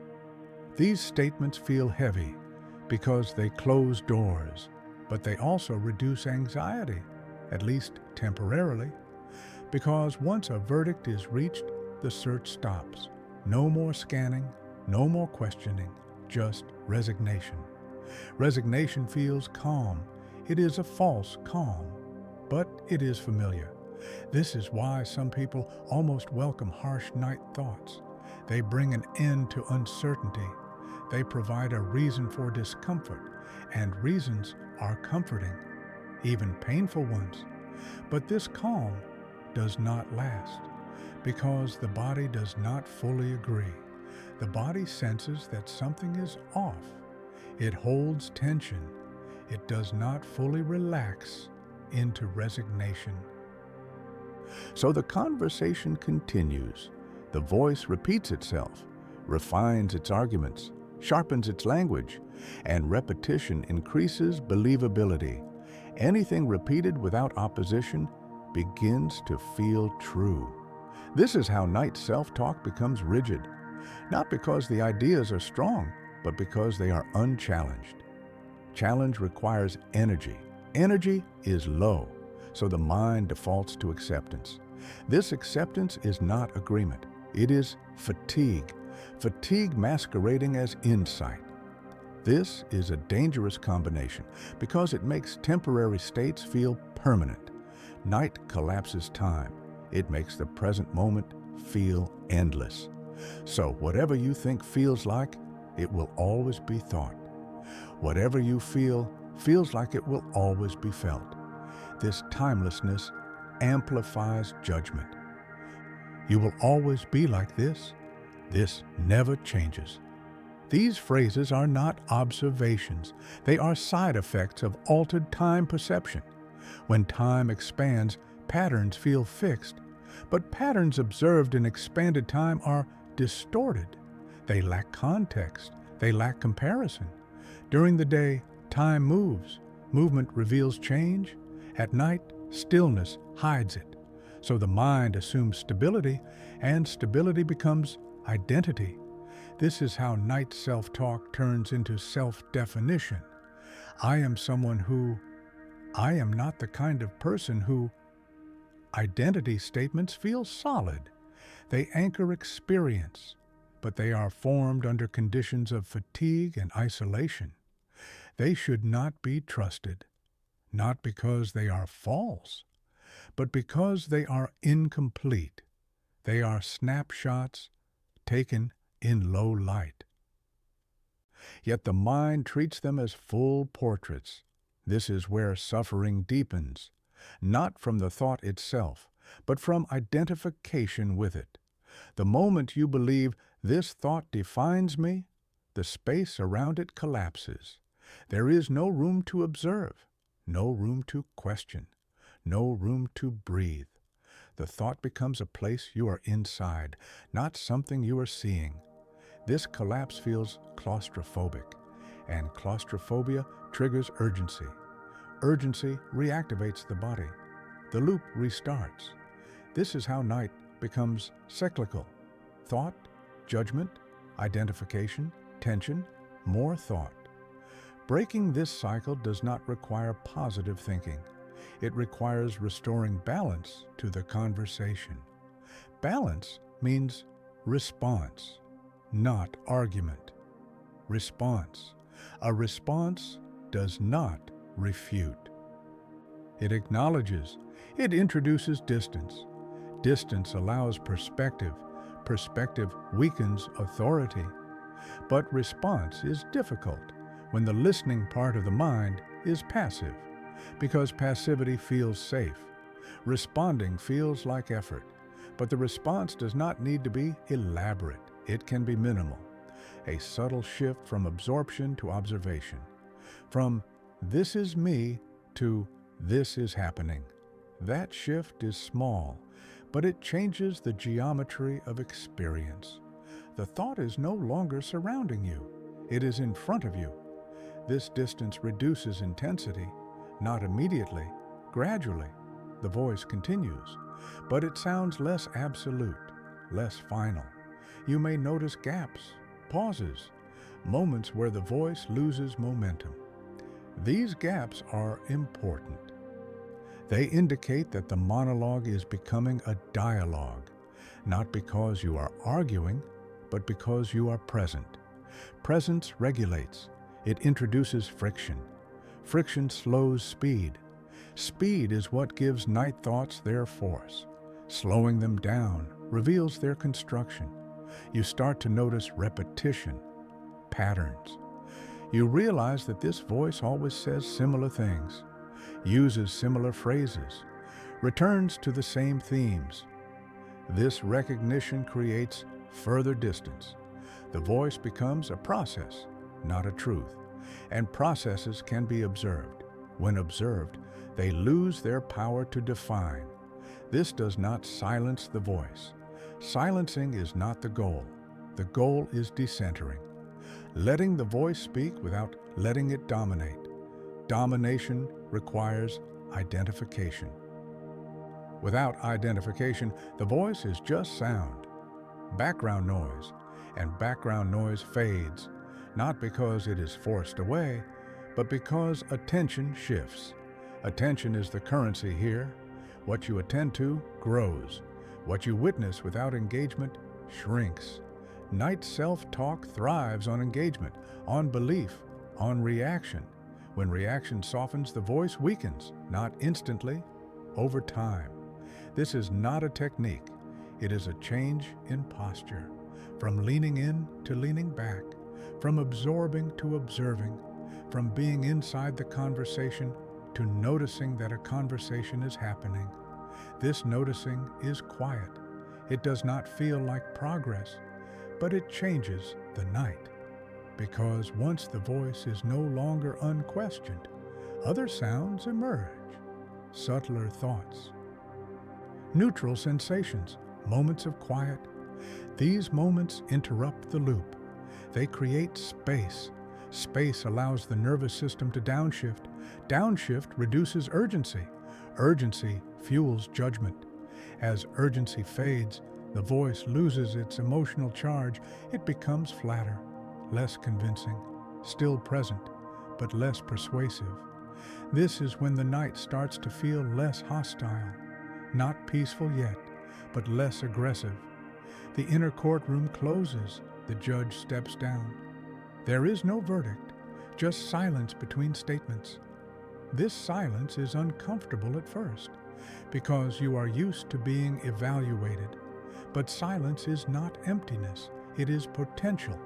It allows new configurations, new relationships with thought. The night does not demand that you replace harsh voices with kind ones. It asks that you stop treating voices as authorities. Authority requires unquestioned belief. Night erodes that belief through exhaustion, if you let it. If you don't rush to fill the silence, because silence feels like loss of control. But control was never sustainable here. Night strips control gently, layer by layer, first over the body, then over thought. What remains is awareness, not sharp, not analytical, just present. This awareness does not argue with the voice, it does not reassure, it does not explain, it simply notices. And noticing changes the relationship. The voice becomes one phenomenon among many, not the center. This decentralization is subtle, but it is the beginning of something important, because once the mind stops centering its own judgments, something else can appear, something that does not speak in sentences, something that does not judge, something that does not conclude, a quieter intelligence, one that does not need to explain, one that does not need to decide, one that holds experience without compressing it. This intelligence has been there all along. It is present during the day, but drowned out. At night, when the voice tires, it becomes audible, not as words, as orientation, as a sense of okayness without reason, not happiness, not relief, just neutrality. And neutrality is powerful because it allows things to be unfinished, unfinished without anxiety, unfinished without urgency. This is where the night continues, not into silence yet, but into a space where the mind is no longer prosecuting itself, where thoughts can appear without becoming sentences, where sentences can appear without becoming verdicts, and where awareness rests not in what is said, but in the space between. That space is not dramatic. It does not announce transformation. It simply feels wider, less tight, less demanding. And in that widening, the night deepens further. Not toward sleep yet, but toward a different relationship with thinking itself, one where the mind no longer needs to explain its own existence and can finally rest without proving anything at all. At night, memory behaves differently. It does not move in order. It does not respect timelines. It does not care what came before or after. It moves by feeling. A sensation appears and memory follows it. Not the most important memory, not the most accurate one, the one with the strongest emotional charge. This is why night thinking often feels unfair. One small mistake from years ago can outweigh dozens of quiet successes. One awkward moment can eclipse an entire day of competence. Not because the mind is biased against you, but because emotion guides recall when energy is low. During the day, memory retrieval is supervised. Relevance matters, context matters, proportion matters. At night, supervision fades, and memory reverts to a simpler rule. What still feels unresolved comes first. Unresolved does not mean significant. It means unfinished. A conversation that never reached clarity, a decision that never felt settled, a moment where something was felt but never expressed. These moments carry charge. Charge pulls attention. Attention amplifies presence. So these memories surface, not to accuse, not to punish, but to complete something that never completed. Completion does not always mean correction. Often it means recognition. Recognition that something mattered, but recognition was delayed, so the memory stayed open. The mind does not like open loops. Open loops consume energy. At night, when energy is scarce, the mind tries to close them quickly. This urgency creates distortion. The mind grabs the memory and assigns it meaning, a meaning that explains the feeling. I failed. I missed my chance. This proves something about me. These meanings feel convincing because they reduce ambiguity. Ambiguity is expensive. It requires holding multiple possibilities. At night, the mind prefers single explanations, even painful ones. Pain with certainty feels safer than uncertainty without pain. This is why night memories often come with conclusions attached. The memory is not just recalled, it is judged. Judgment gives it shape. Shape makes it manageable. But the shape is rarely accurate. It is compressed, flattened, stripped of context. Details that would soften the memory are missing. Only the emotional core remains. This core feels raw, unfiltered, as if the event just happened. This immediacy is deceptive. It makes the past feel present, and when the past feels present, the body reacts as if something needs to be done. But nothing can be done. The moment has passed. This mismatch creates tension. The body prepares for action. The mind searches for resolution. Resolution is not available, so the loop continues. This is where night suffering intensifies, not because of memory itself, but because of the way memory is processed under fatigue. Fatigue narrows perspective. It reduces tolerance for complexity. It favors strong signals. Emotional memories are strong signals, so they dominate. During the day, weak signals are filtered out. At night, strong signals overwhelm. This is why night thinking often feels like being pulled backward. You are not regressing. You are experiencing memory without moderation. Moderation requires energy. Energy is low, so memory runs freely. This freedom is not wisdom, it is exposure. Exposure to material that normally stays in the background. This does not mean the material is wrong. It means it is incomplete. Incomplete memories behave like unfinished conversations. They repeat, they return, they demand attention. But attention does not mean analysis. Analysis often reinforces the loop, because analysis searches for cause. Cause implies blame. Blame implies identity. Identity collapses complexity into self-definition. This collapse feels final, but it is built on partial data. Night memory is selective. It highlights emotional peaks. It ignores long stretches of neutral or positive experience. This selectivity creates imbalance. Imbalance feels like truth because it is consistent. But consistency does not equal accuracy. It equals repetition. Repetition under silence is persuasive.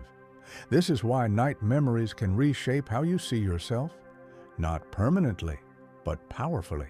They can make you feel like a collection of mistakes, not because that is who you are, but because mistakes are emotionally loud. Quiet competence does not announce itself. It does not demand closure, so it stays silent. At night, silence loses. What speaks wins. This dynamic explains why reassurance rarely helps at night. Reassurance introduces counterexamples, but counterexamples require comparison. Comparison requires distance. Distance is difficult when emotion is close, so reassurance feels hollow.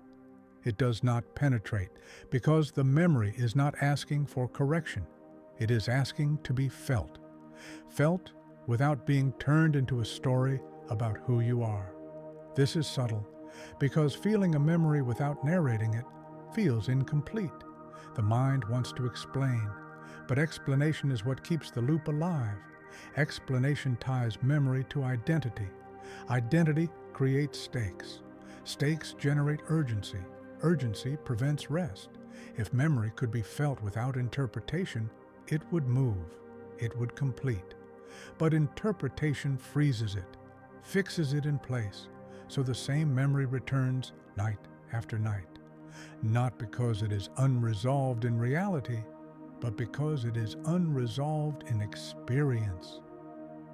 Resolution does not require changing the past. It requires allowing the emotional residue to pass.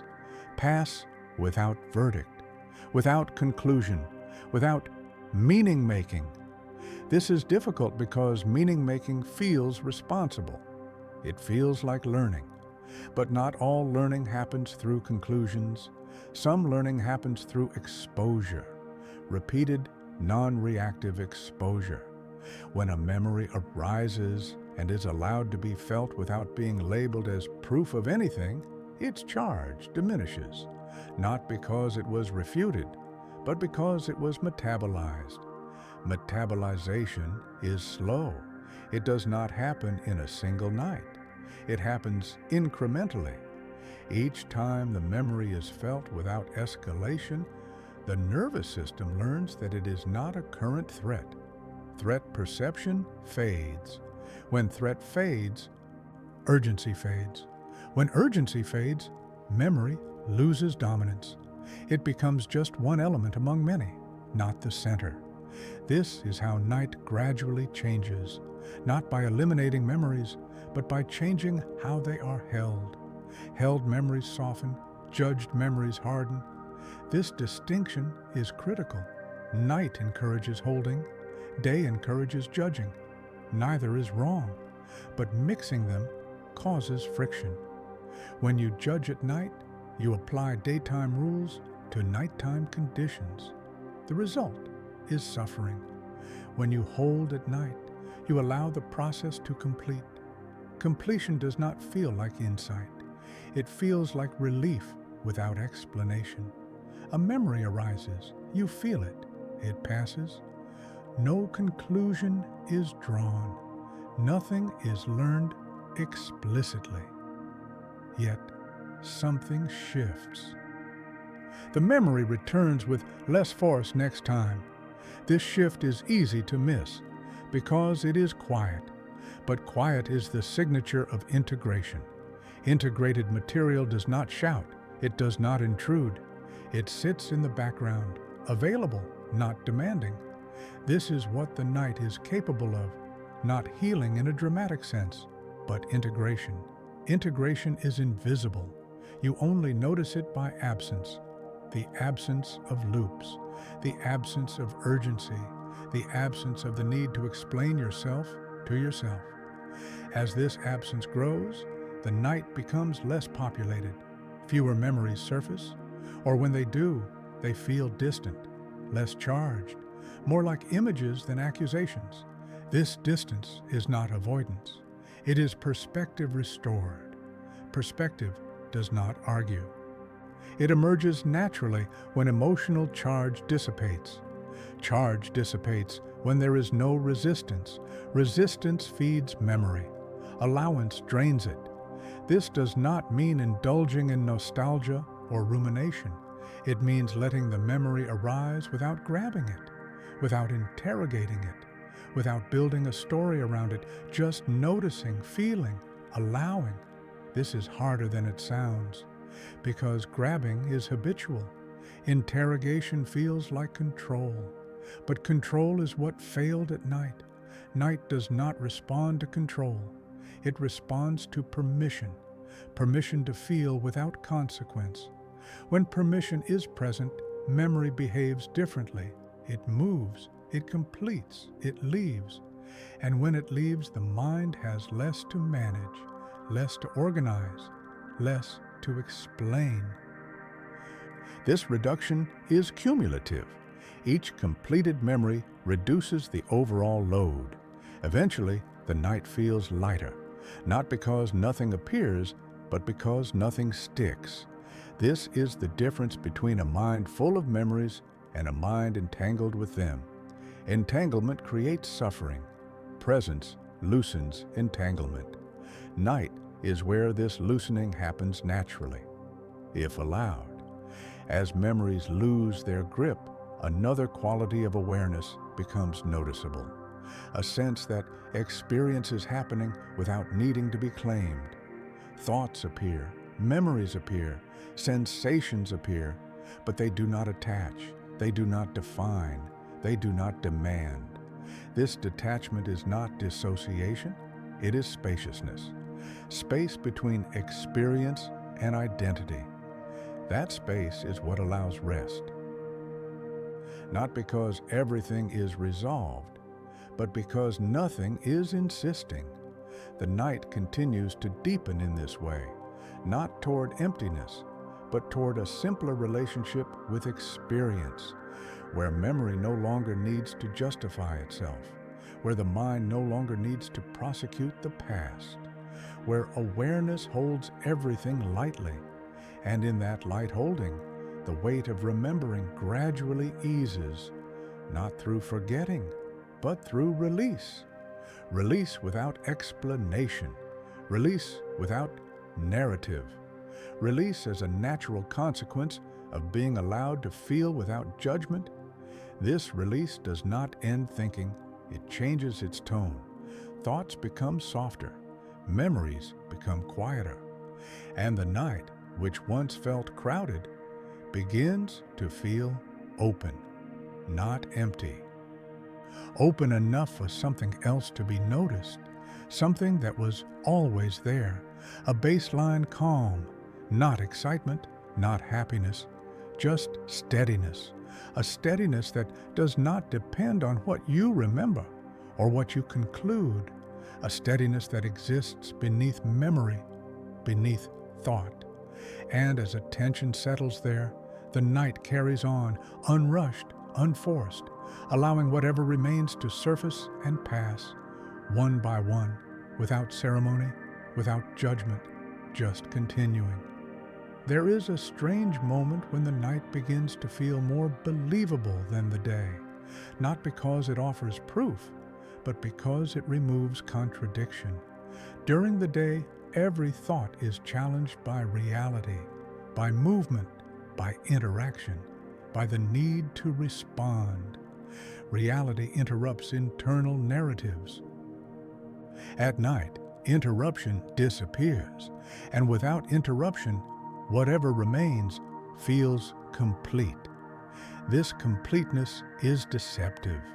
It gives the impression that the thoughts you have now are more honest, more accurate, more aligned with who you truly are. Many people say this quietly to themselves, "I only think this way at night," but it feels more real. That feeling comes from absence of competing signals, absence of external feedback, absence of momentum. When nothing pushes back, whatever arises fills the space, and filling space feels like truth.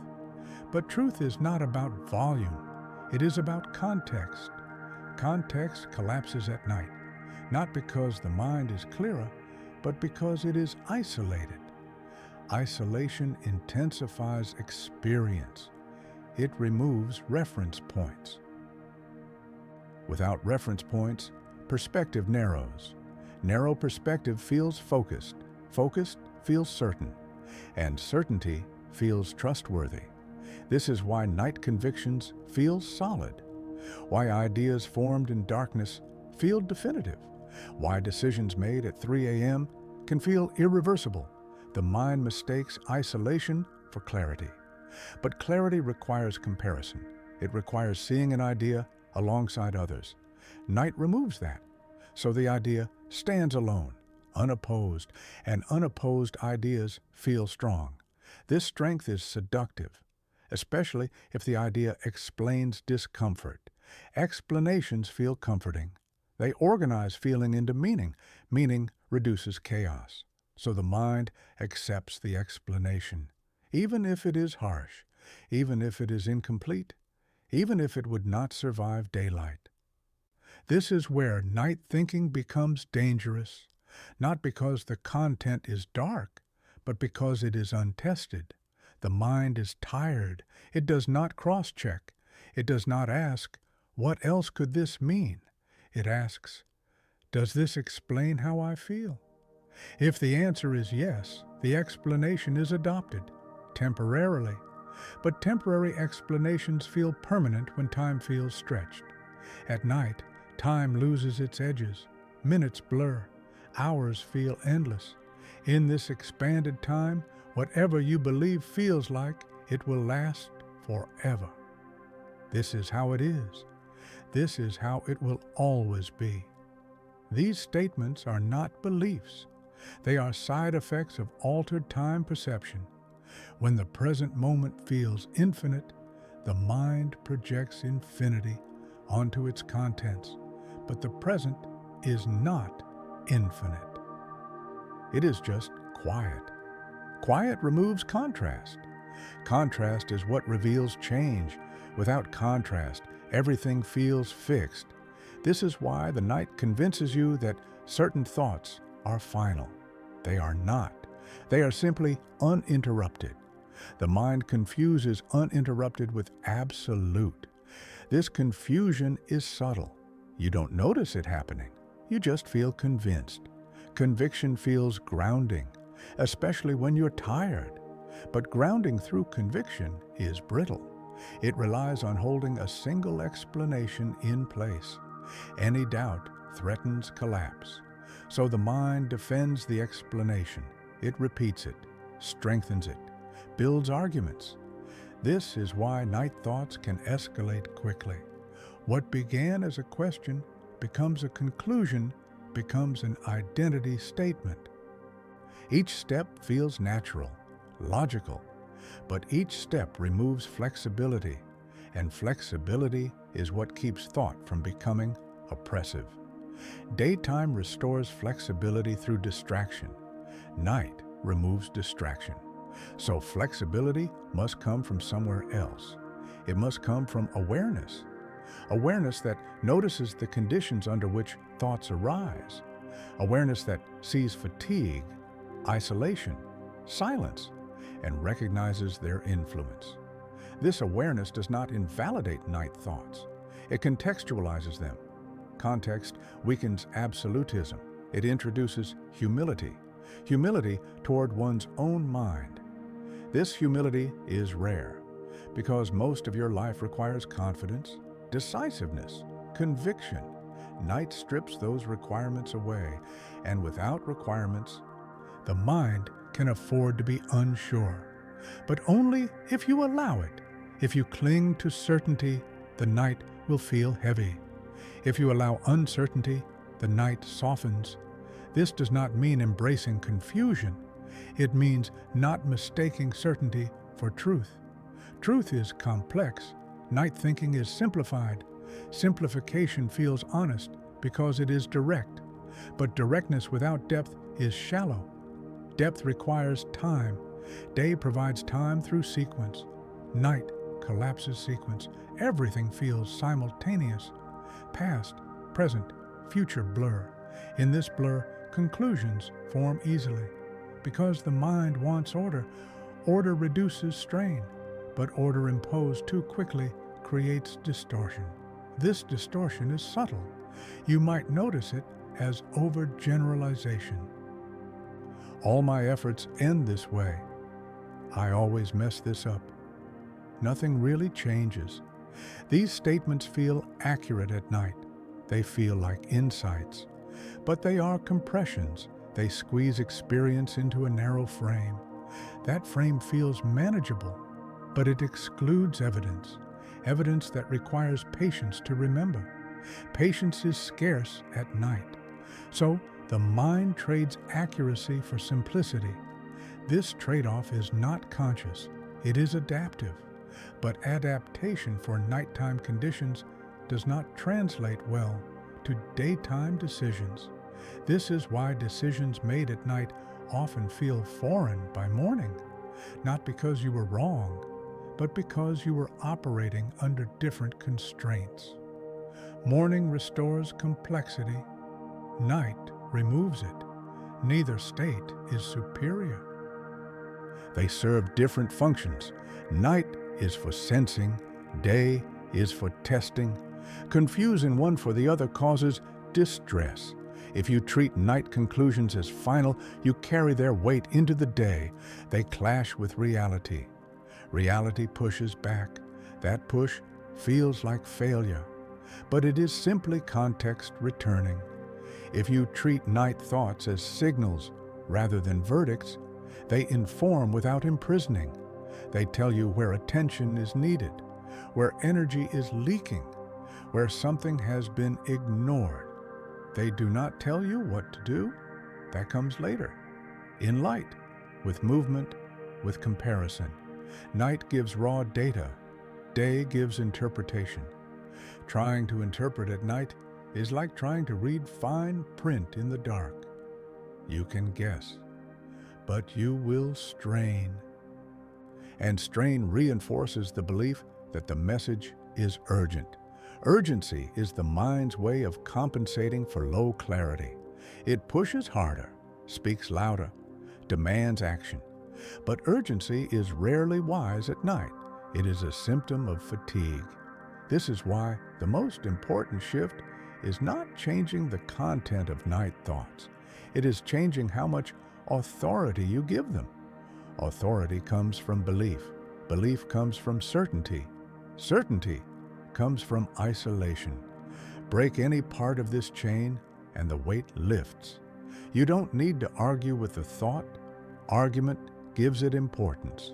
You don't need to replace it. Replacement keeps the battle going. You only need to notice the conditions. Notice the quiet. Notice the tiredness. Notice the absence of contradiction. And let those observations create distance. Distance restores proportion. Proportion restores flexibility. Flexibility restores rest. This is subtle. It does not feel like doing something. It feels like stepping back, letting the thought exist without carrying it, without concluding from it, without building a future around it, just noticing that it is present under specific conditions. Those conditions will change. They always do. Night passes. Light returns. Movement returns. Contradiction returns. And with contradiction, certainty softens. What felt absolute becomes questionable. What felt final becomes one possibility among many. This does not mean the night lied. It means the night spoke a partial truth. Partial truths are dangerous only when treated as whole. Night gives fragments. Day assembles. Respecting that rhythm reduces suffering. You stop demanding from the night what it cannot give, and you stop fearing what it reveals, because revelation without context is not instruction. It is information. Information that asks to be held lightly. When you hold it lightly, the night feels less oppressive. Thoughts still come. Memories still surface, but they do not claim ownership of you. They float, they pass, they lose their sense of destiny. And in that loosening, the night becomes less convincing, not less meaningful, just less absolute. And when absolutism fades, the mind relaxes, because it no longer needs to defend a conclusion. It no longer needs to explain itself. It can simply be with what arises. And being with is far less exhausting than deciding. As the night continues in this way, another shift quietly happens. The need to believe thoughts gives way to the ability to experience them. Experience without belief is lighter. It does not stick, it does not define, it does not demand, it just occurs. And occurrence without demand is what allows the night to continue unfolding without becoming a burden. Not toward sleep yet, but toward something steadier, a place where thoughts are no longer judges, where memory is no longer evidence, where the mind is no longer trying to convince itself of anything, just resting in the awareness that this moment exists without needing to mean more than it does. And in that awareness, the night carries on. There is a quiet assumption most people carry without ever questioning it. If a thought feels forbidden, it must be wrong. If a feeling feels inappropriate, it must be dangerous. If something only appears at night, it must not belong. This assumption feels logical. It keeps life orderly. It draws clear lines between what is acceptable and what should be ignored. But night has a way of eroding assumptions without arguing with them. It doesn't confront them. It simply removes the conditions that kept them in place. And when those conditions disappear, some forbidden thoughts reveal something unexpected. They are not destructive. They are informative, not always comfortable, not always flattering, but informative. During the day, the mind classifies thoughts quickly: helpful, unhelpful, appropriate, inappropriate. These classifications are not based on truth. They are based on function. What helps you move forward? What helps you perform? What helps you maintain coherence? Thoughts that threaten coherence are delayed. Thoughts that complicate identity are postponed. Thoughts that question momentum are filtered out. This filtering is necessary. Without it, action would stall. But filtering does not erase, it stores. And stored material does not lose relevance. It only loses timing. Night changes timing. It removes the need for performance. Without performance, coherence becomes optional. And when coherence becomes optional, the mind allows thoughts that were previously excluded. These thoughts feel forbidden, not because they are wrong, but because they disrupt the version of you that operates during the day. They question endurance. They question ambition. They question loyalty to paths already chosen. These questions feel threatening because they do not offer alternatives. They simply destabilize certainty. And certainty is what allows daily life to function smoothly. So these thoughts were labeled, not as inquiries, but as risks. The label stuck. Over time, the thought itself began to feel dangerous. Even before content was examined, the reaction preceded understanding. That reaction persists at night. You feel tension before you know why, an urge to stop the thought before it forms. But what if the danger was never in the thought? What if the danger was in the timing? Some thoughts are not meant to be entertained while you are moving. They slow you down. They soften edges. They introduce ambiguity. Ambiguity is expensive when action is required, but when action is suspended, ambiguity becomes tolerable, even useful. Night is not a place for execution, it is a place for recalibration. Recalibration requires questioning, not aggressive questioning, quiet questioning, questions without agenda. These are the questions that only appear when you are no longer trying to get somewhere. They are not asking you to change your life immediately. They are asking you to notice something. Notice fatigue. Notice drift. Notice a subtle dissonance between effort and meaning. These notices were inconvenient during the day, so they were delayed. Night receives them. This delay is why they feel heavy, not because they are catastrophic, but because they accumulated. Imagine holding your breath repeatedly throughout the day. Just a little, not enough to be noticed. By night, the need to breathe deeply would feel urgent. The breath itself would not be dangerous. The delay would be. Forbidden thoughts work the same way. They are often simple acknowledgments that were postponed too long. I don't know if this still fits. I'm not sure this is what I want. I feel tired in a way that effort doesn't fix. These statements are not dramatic. They do not demand immediate change. They are informational. But information that threatens momentum gets delayed. Delayed information does not disappear. It becomes compressed. Compression makes it feel intense. So when it finally surfaces, it feels disproportionate. This disproportion is misinterpreted as danger, but intensity does not equal threat. Intensity often equals backlog. Night clears backlog. Not gently, but honestly. The mind at night does not soften messages.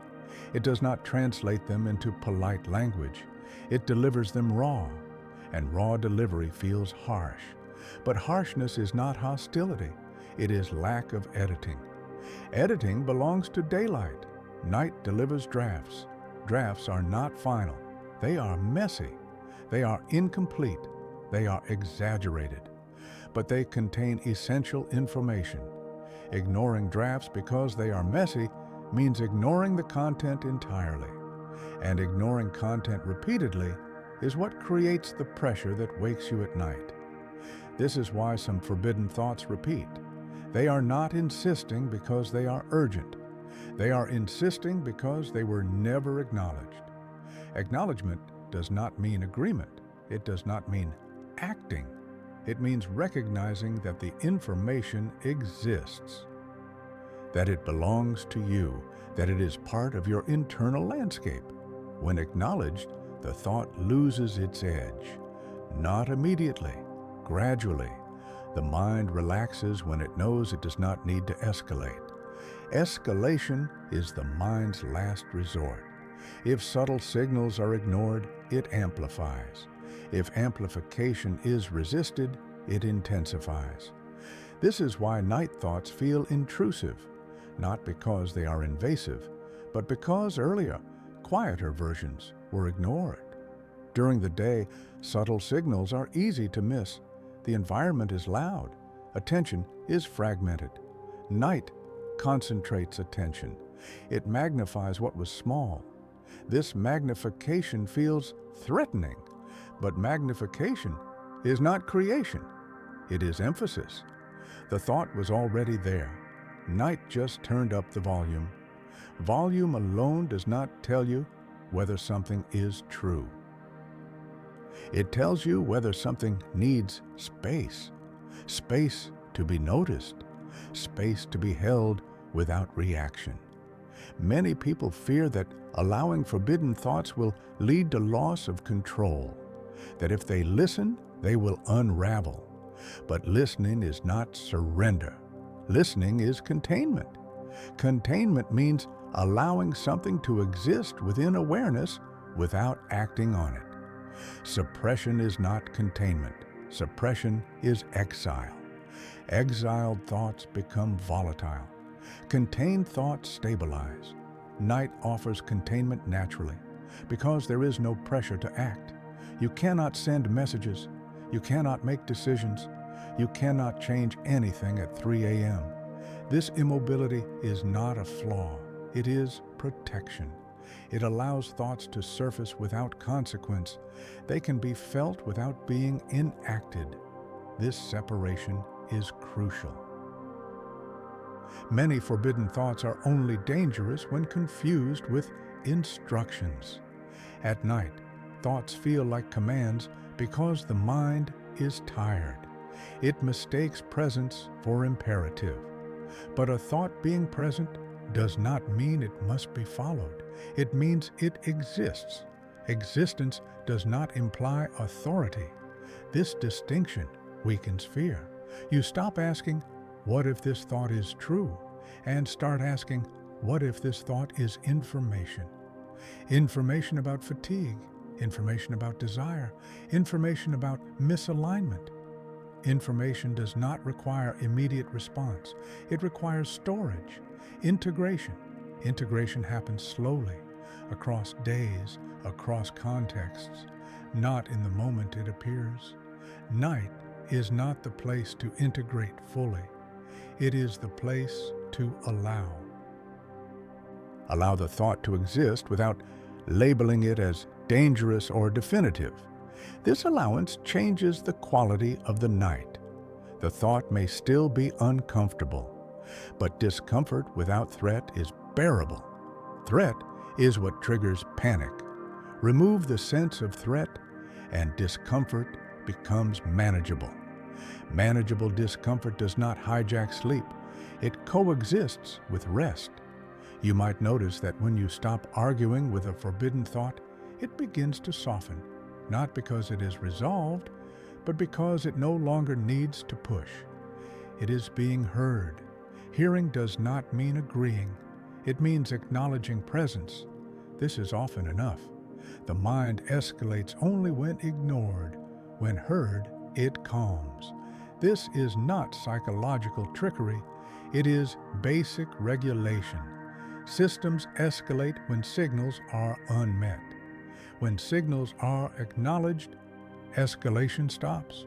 Night thoughts are signals, not verdicts, not instructions, not prophecies. Signals that something internal has been deferred too long. Night is the time when deferral ends. Not because night is special, but because day cannot accommodate everything. This reframes the night, not as a time when your mind betrays you, but as a time when postponed information is delivered without packaging, without cushioning, without interpretation, just delivered. Your response determines whether the delivery feels violent or informative. If you react with fear, the mind assumes danger. If you react with curiosity, the mind relaxes. Curiosity does not mean digging. It means staying open, staying open without urgency. Urgency is what transforms information into threat. This is why telling yourself to figure it out at night often makes things worse. Figuring out implies action. Action is not possible. The mismatch creates frustration. Frustration escalates. Instead, staying with the thought without direction lets it complete its appearance. Completion does not require solution. It requires time. Time without resistance. Night provides time, but only if you stop fighting it. Fighting creates more content, more loops, more urgency. Allowance reduces loops. Loops close on their own when they are not reinforced. This is not passive resignation. It is active presence. Presence that does not interfere. This presence is difficult because it goes against conditioning. You were taught to correct thoughts, to replace them, to optimize them. At night, optimization fails. The mind is not in optimization mode. It is in processing mode. Processing requires openness. When you allow forbidden thoughts to exist as data, they begin to lose their forbidden quality. They become normal, ordinary, just another part of experience. This normalization is powerful. What is normal does not scare. What is ordinary does not dominate. Once normalized, the thought no longer needs to appear dramatically. It may return, but quietly, less insistently, less charged. This is how the night trains you, not to eliminate difficult thoughts, but to relate to them differently. Relationship determines impact. A thought treated as an enemy becomes aggressive. A thought treated as information becomes manageable. This shift does not happen all at once. It happens gradually, across nights, across moments when you choose not to escalate, not to decide, not to judge, just to notice. Notice that the thought exists. Notice that you are still here. Notice that nothing is required. This noticing builds trust. Trust that your mind can surface material without destroying you. Trust that awareness can hold discomfort without collapsing. Trust reduces fear. Fear amplifies thoughts. Reduce fear, and the night becomes quieter. Not silent, quieter. The forbidden thought loses its power, not because it was suppressed, but because it was integrated. Integration is not resolution. It is inclusion. Included thoughts do not need to shout. They do not need to sneak in at night. They can exist in the background, occasionally surfacing, without drama. This is why some thoughts stop being night thoughts. They lose their nocturnal quality. They may appear briefly during the day as gentle signals, easily acknowledged, easily set aside. Night did its job. It delivered the information, and you received it. Reception does not mean transformation. Transformation takes time, but reception is the beginning. Without reception, transformation cannot occur. This is why fighting night thoughts prolongs them. It delays reception. The mind tries again, night after night, louder each time, until reception happens. This is not punishment. It is persistence. Persistence is not cruelty. It is intelligence. The system is designed to ensure important information is not lost. Night is the delivery window. If you close the door, it knocks louder. If you open the door, it hands over the message and leaves. The message may not be pleasant, but it is rarely catastrophic. Catastrophe is the product of interpretation. Without interpretation, the message is often simple. I'm tired. I'm misaligned. I need attention here. These are not failures. They are maintenance signals. Ignoring maintenance leads to breakdown. Listening prevents it. Night maintenance feels uncomfortable because it interrupts the illusion of smooth functioning. But smooth functioning without maintenance is fragile. Night strengthens by exposing. Exposure feels like weakness, but it is resilience. Resilience is not constant strength. It is responsiveness. Night responsiveness is quiet, invisible, but it changes how the system behaves. Over time, fewer forbidden thoughts appear, not because they vanished, but because fewer things are being postponed. The backlog shrinks, and with it, the intensity of the night. The night becomes a place of gentle adjustment, not crisis, not confrontation, just recalibration. This does not mean you will like the night, but you will fear it less. Fear is what turns the night into an adversary. Remove fear, and the night becomes a collaborator, a place where honesty can exist without demanding immediate action, without demanding clarity, without demanding courage, just honesty. And honesty, when allowed to exist quietly, does not break you. It steadies you, even if you don't notice how. And as the night continues in this steadier state, another subtle shift becomes possible. Not in content, in orientation, a movement away from judging thoughts toward noticing patterns. Patterns not of ideas, but of attention, of what keeps returning, of what no longer needs to.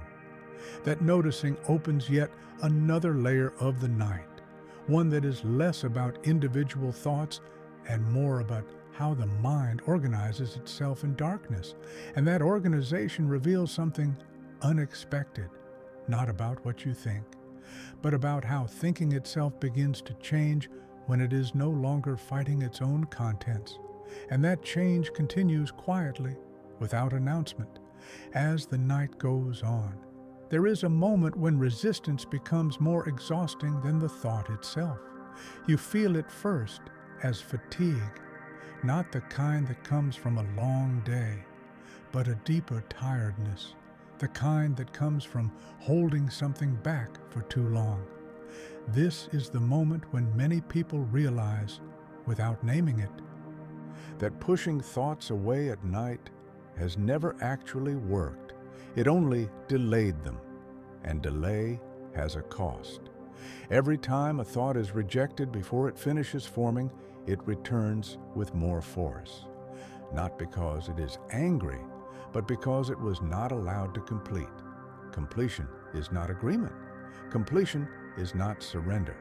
Completion is simply allowing the process to run its course. When you interrupt a process repeatedly, it becomes unstable. Night is when instability becomes visible. This is why resistance feels urgent at night. You are not just resisting the current thought. You are resisting the accumulation of many interrupted ones. This accumulation creates pressure. Pressure seeks release. If release is blocked, pressure escalates. Escalation is not intentional. It is mechanical. The nervous system does not negotiate. It responds. When a thought appears and is immediately pushed away, the system registers threat. Not threat from the thought, threat from suppression. Suppression signals that something dangerous is present. So the body activates, heart rate shifts, breathing changes, muscles tense. The mind interprets this activation as evidence, evidence that the thought is dangerous. This is how resistance validates the fear it is trying to avoid. The more you resist, the more convincing the thought feels, because now it is paired with physical urgency. Urgency feels real. The mind trusts urgency more than content. So the thought returns, stronger, sharper, less patient. This cycle repeats, night after night. not because you are weak, but because the strategy is mismatched to the state. Resistance is a daytime tool. It requires energy, structure, external feedback. At night, those supports are gone. Resistance becomes inefficient. Inefficiency creates frustration. Frustration fuels escalation. Escalation keeps you awake. This is why many people experience a paradox. The harder they try to stop thinking at night, the more intense the thinking becomes. This is not irony, it is cause and effect. Trying to suppress internal experience requires monitoring. Monitoring increases attention. Attention amplifies whatever it touches. So resistance feeds the very thing it opposes. This does not mean you should indulge every thought. Indulgence is engagement. Engagement also amplifies. The alternative is something subtler.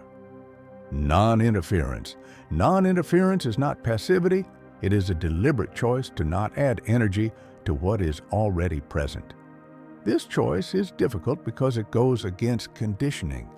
You were taught to manage your mind, to control it, to redirect it. Those skills are useful, but not here. Night is not asking for management. It is asking for allowance. Allowance feels risky because it resembles giving up control, but control at night is already compromised. Energy is low. Attention is diffuse. Trying to control under these conditions creates strain. Strain is felt as anxiety. Anxiety reinforces the belief that something is wrong. This belief justifies further control attempts. The loop tightens. Breaking the loop requires recognizing that control is not failing. It is inappropriate in this context. The mind is operating in a different mode, a mode that does not respond to force. It responds to safety. Safety does not come from suppression. It comes from predictability. Predictability tells the nervous system that nothing unexpected will happen. When you stop reacting dramatically to a thought, the system learns that the thought is not a threat. This learning does not happen intellectually. It happens through experience. The experience of a thought appearing and nothing bad happening. No action, no collapse, no consequence, just appearance and disappearance. This experience must be repeated. Once is not enough. The system learns slowly. Because it is designed to err on the side of caution, especially at night, when sensory input is low and internal signals are amplified. This amplification makes everything feel more significant, so the system takes time to update. Resistance delays this update because resistance keeps signaling danger. Allowance signals neutrality. Neutrality is calming, not comforting, not reassuring, just neutral. Neutrality allows the nervous system to downshift. Downshift reduces urgency. Urgency is what makes thoughts feel unbearable. Remove urgency and thoughts become tolerable. Not pleasant, tolerable. Tolerance is underrated. Tolerance allows time. Time allows integration. Integration reduces recurrence. This is why many people notice that when they stop fighting a night thought, it eventually changes. Not immediately, but gradually. It may soften, it may drift, it may transform into something less specific, or it may fade entirely. The fading is subtle. You rarely notice the exact moment. You just realize later that you're no longer thinking about it. This disappearance feels anticlimactic because you expected a resolution, but resolution is not how the night works. The night does not resolve, it dissolves. Dissolution is quiet. It leaves no conclusion, just absence. This absence is what allows sleep. Sleep is not a reward for solving problems. It is a consequence of reduced activation. Activation is maintained by conflict. conflict between thought and resistance. Remove conflict, activation drops. As activation drops, sleep becomes possible. But before sleep, there is often a phase of discomfort, because allowing a thought means feeling it without interference. This feeling can be unpleasant, especially if the thought carries emotion, sadness, regret, longing. These emotions were likely suppressed earlier. Now they surface. Resistance previously kept them at bay. Allowance lets them be felt. Feeling without resistance is not the same as being overwhelmed. Overwhelm happens when feeling is paired with alarm. Alarm says, "This shouldn't be here." Remove alarm, and feeling flows. Flowing feelings do not stay. They move, they change, they complete. This completion is what the system has been seeking, not answers, not decisions, completion of emotional processes that were interrupted. Night is when interruption stops, if you let it. Many people fear that if they allow a feeling, it will grow. This fear is understandable, but it is often inaccurate. What grows is not feeling. What grows is resistance. Resistance keeps feeling static. Static builds pressure. Pressure feels like growth. When resistance is removed, feeling moves. Movement disperses energy. Dispersed energy is less intense. This is why crying can feel relieving, not because it solves anything, but because it allows energy to move. But not all feelings express as tears.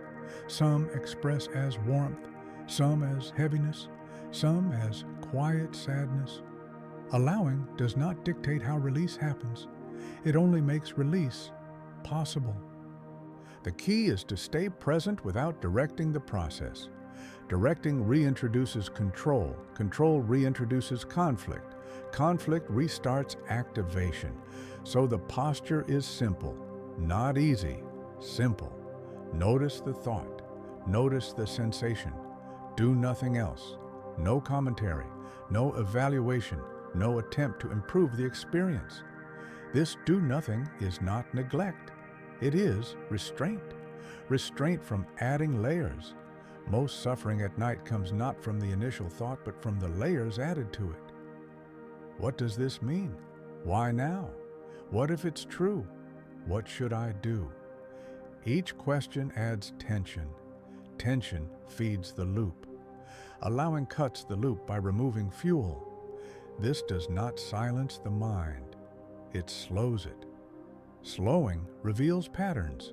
Patterns reveal predictability. Predictability builds safety. Safety allows rest.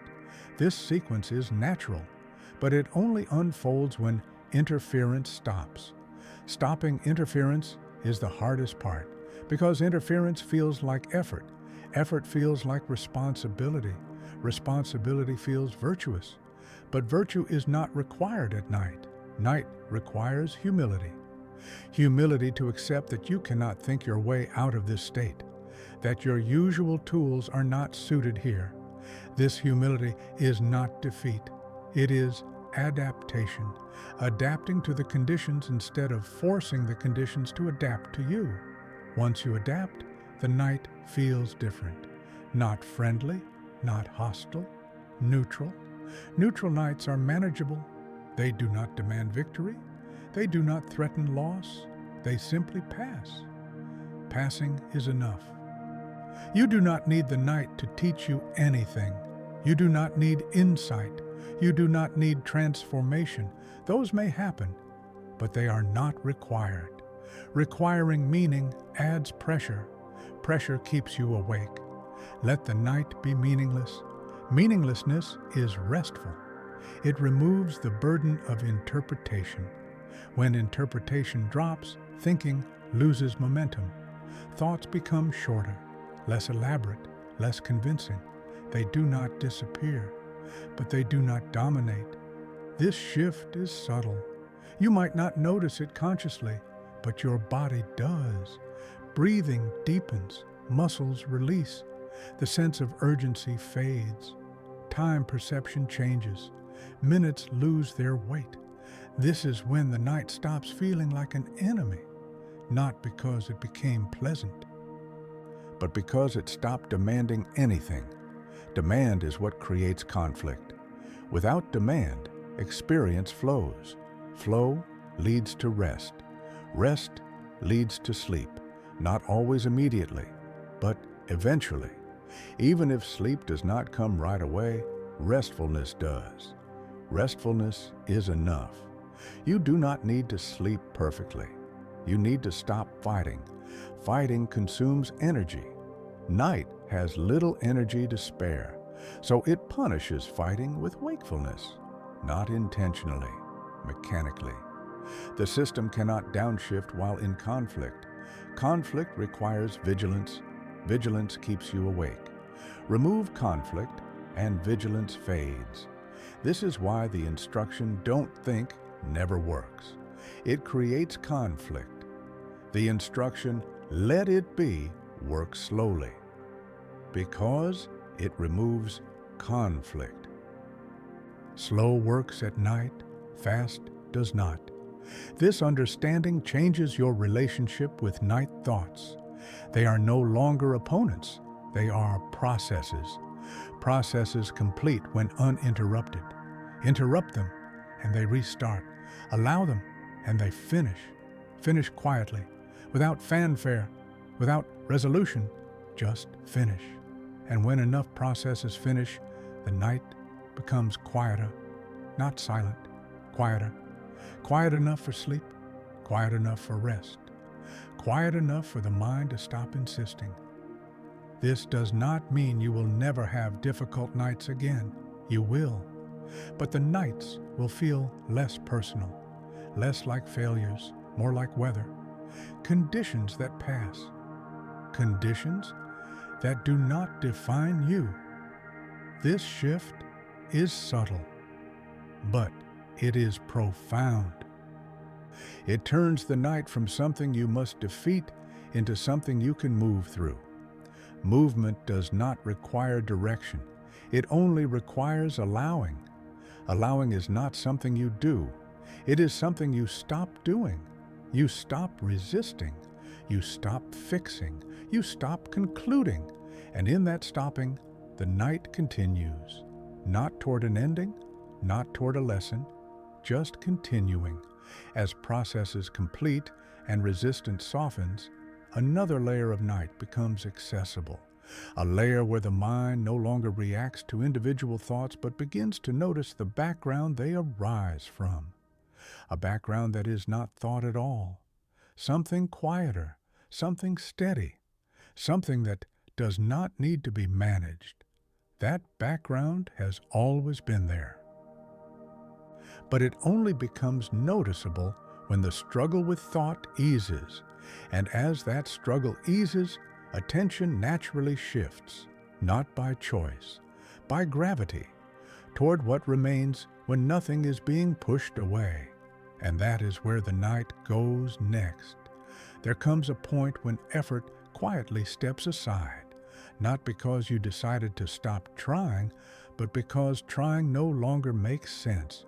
You notice it as a soft fatigue, different from exhaustion. Exhaustion feels heavy. This feels gentle, like laying something down that you didn't realize you were carrying. At this point, thoughts still appear, but they no longer demand response. They arrive, hover for a moment, and move on. What has changed is not the content, it is the distance. You are no longer inside the thought. You are next to it. This difference is subtle, easy to miss, but once it appears, the night feels different. During most of your waking life, thoughts feel close. They speak in your voice. They feel personal. They claim ownership. This closeness makes them powerful, because whatever feels personal feels urgent. At night, when resistance softens, that closeness loosens. Thoughts stop pressing against your identity. They become objects in awareness rather than statements about who you are. This shift does not happen through intention. You do not decide to observe thoughts. Observation happens when effort drops.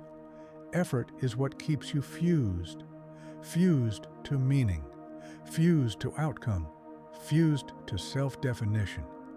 When effort fades, fusion fades. And when fusion fades, space appears. This space is not emptiness. It is clarity without sharpness, clarity without demand. In this space, thoughts lose their ability to wound, not because they are kind, but because they are seen. Seen things do not control. They are just there. The mind often resists this at first.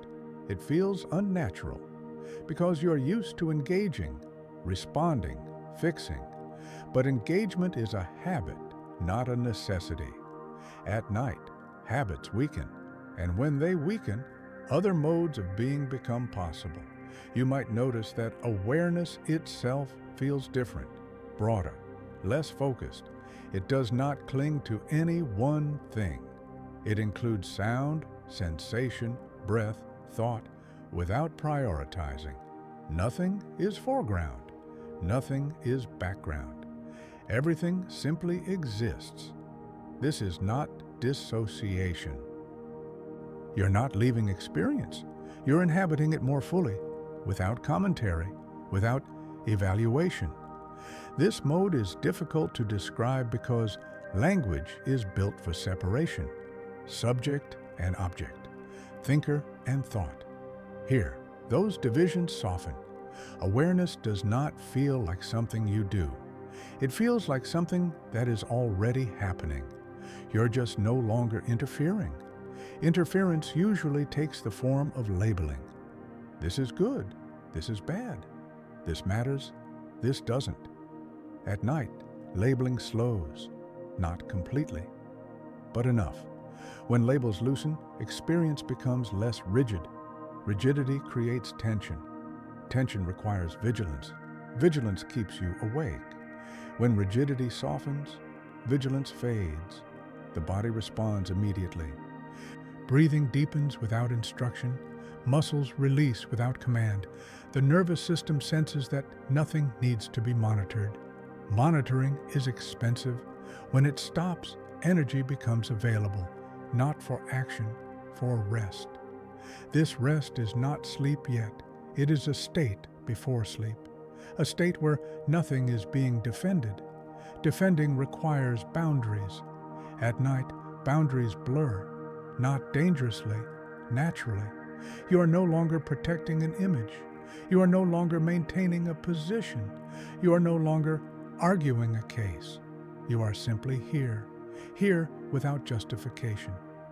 This simplicity can feel strange because your sense of self is usually built on complexity, on narrative, on continuity. At night, continuity loosens. Moments do not connect as tightly. Time stretches. This stretching allows awareness to settle, not on anything specific, just settle. In this settling, you may notice that thoughts lose their emotional charge. They still arise, but they feel lighter, less sticky. This is because emotion depends on identification. When identification softens, emotion flows rather than clings. Flowing emotion does not overwhelm, it moves through. Overwhelm happens when emotion is trapped by meaning. Meaning fixes emotion in place. At night, meaning dissolves. So emotion moves. This movement can feel like waves, rising, falling, no direction, no purpose, just motion. The body understands this. It responds with release, small releases, a sigh, a shift, a deeper exhale. These are signs that the system is regulating itself, not because you told it to, but because interference has stopped. The mind often wants to claim credit. It wants to say, I'm doing something right. But nothing is being done. Something is being allowed. Allowance is invisible. It does not feel like effort. That is why it is often overlooked. But allowance is powerful. It creates conditions. Conditions allow processes to complete. Completion reduces load. Reduced load allows rest. This chain does not require intention. It requires non-interference. Non-interference feels passive only to a mind trained to act. But to the nervous system, non-interference is permission. Permission to settle. Permission to restore balance. This is why the night can feel restorative even before sleep arrives. Because restoration begins when conflict ends. Conflict between thought and resistance. Between feeling and judgment. Between experience and expectation. As these conflicts fade, experience simplifies. Simplification feels like relief, but it is not excitement. It is neutrality. Neutrality is deeply underrated. It is the state where nothing needs to change, nothing needs to be improved, nothing needs to be explained. Neutrality is safe. The nervous system recognizes it. It shifts out of alert mode. This shift is gradual. You may not notice it consciously, but you may notice its effects. The sense of time becomes softer. Minutes lose urgency. You stop checking how long you've been awake. Checking is a form of monitoring. Monitoring keeps you alert. When checking stops, alertness fades. This fading is what allows sleep to approach. But even if sleep does not come immediately, the night becomes easier. Because ease does not depend on sleep. It depends on absence of struggle. Struggle is what makes the night feel long. Without struggle, time passes quietly. Even wakefulness becomes tolerable. This tolerance is important because fearing wakefulness creates tension. Tension prevents sleep. Tolerance breaks the cycle. Once wakefulness is no longer a problem, sleep can arrive or not. Either way is acceptable. Acceptance removes pressure. Pressure is what keeps the system activated. At this point, you may notice something else. Awareness begins to feel less localized, less centered behind the eyes, less confined to thought. It feels more distributed throughout the body, throughout the space around you. This diffusion is natural. It is how awareness feels when it is not being pulled into narratives. Narratives collapse awareness into a point. Observation expands it. Expanded awareness feels spacious. Spaciousness feels safe. Safety allows the system to rest. This rest is not unconscious. It is relaxed consciousness, a state where nothing is required, no decisions, no answers, no identity maintenance, just being without effort. This state is fragile, not because it is weak, but because habit can interrupt. A thought may arise, a sensation may spike. But now, the relationship is different. The thought does not pull you back in. The sensation does not alarm you because you have experienced distance. And once distance is known, it can be returned to, not through force, through remembering that nothing needs to be done. This remembering is not a thought. It is a felt sense, a recognition. That recognition is calming. It reassures the nervous system, not with words, with consistency. Each time a thought arises and is not resisted, the system learns. Each time a sensation is allowed, the system updates. Learning happens quietly, without insight, without realization, just repetition, night after night, moment after moment. This learning accumulates. Over time, the night changes. Not because thoughts disappear, but because their relationship to awareness changes. They become less central, less authoritative, less defining. They are no longer the focus. Awareness is. Awareness does not judge. It does not conclude.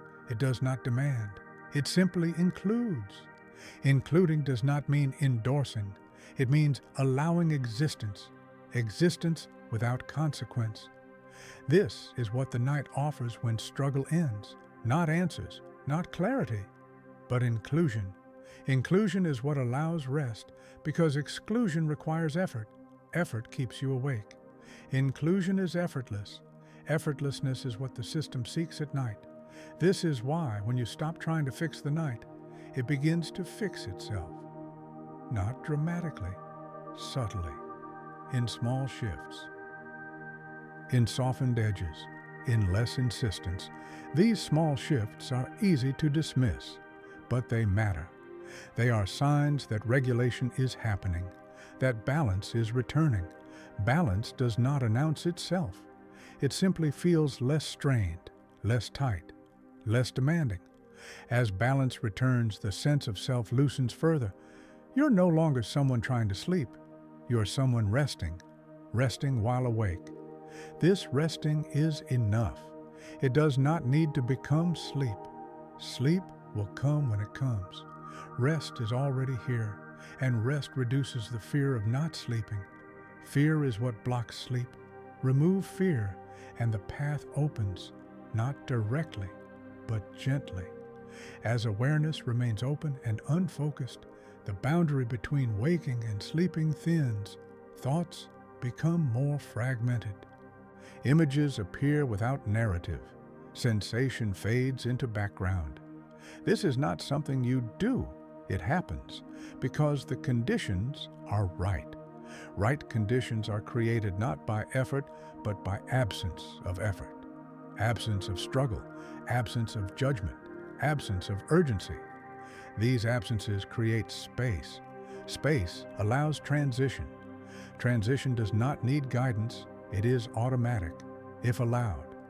This allowance is what you have been practicing unknowingly, by not resisting, by not concluding, by not demanding answers. The night has been teaching you this quietly, not through instruction, through experience. Experience of what happens when you stop interfering. And as this experience deepens, the night continues, not toward a conclusion, not toward a lesson. Just continuing, carrying awareness from effort to ease, from tension to softness, from control to trust. Trust not in thoughts, not in answers, but in the process itself. The process that knows how to move from activity to rest when nothing stands in the way. That process does not need your help. It only needs space. And space is what remains when you stop trying to manage the night. The night does not require you to understand it. It requires you to let it be. And in letting it be, it unfolds on its own, quietly, without instruction, without demand, just unfolding, as it always has. At a certain depth of the night, something unexpected happens. The darkness no longer feels like a threat, not comforting, not friendly, just neutral. This neutrality is subtle, and because it is subtle, many people miss it. They are so used to the night being a place of struggle that they don't notice when the struggle has quietly stepped aside. The mind is still awake. The body is still present. But nothing is being pushed. Nothing is being resisted. Nothing is being demanded. This is the point where the night stops feeling like something you must endure and starts feeling like a space you can exist inside, a container. During most of your life, containers are external. Rooms, schedules, roles.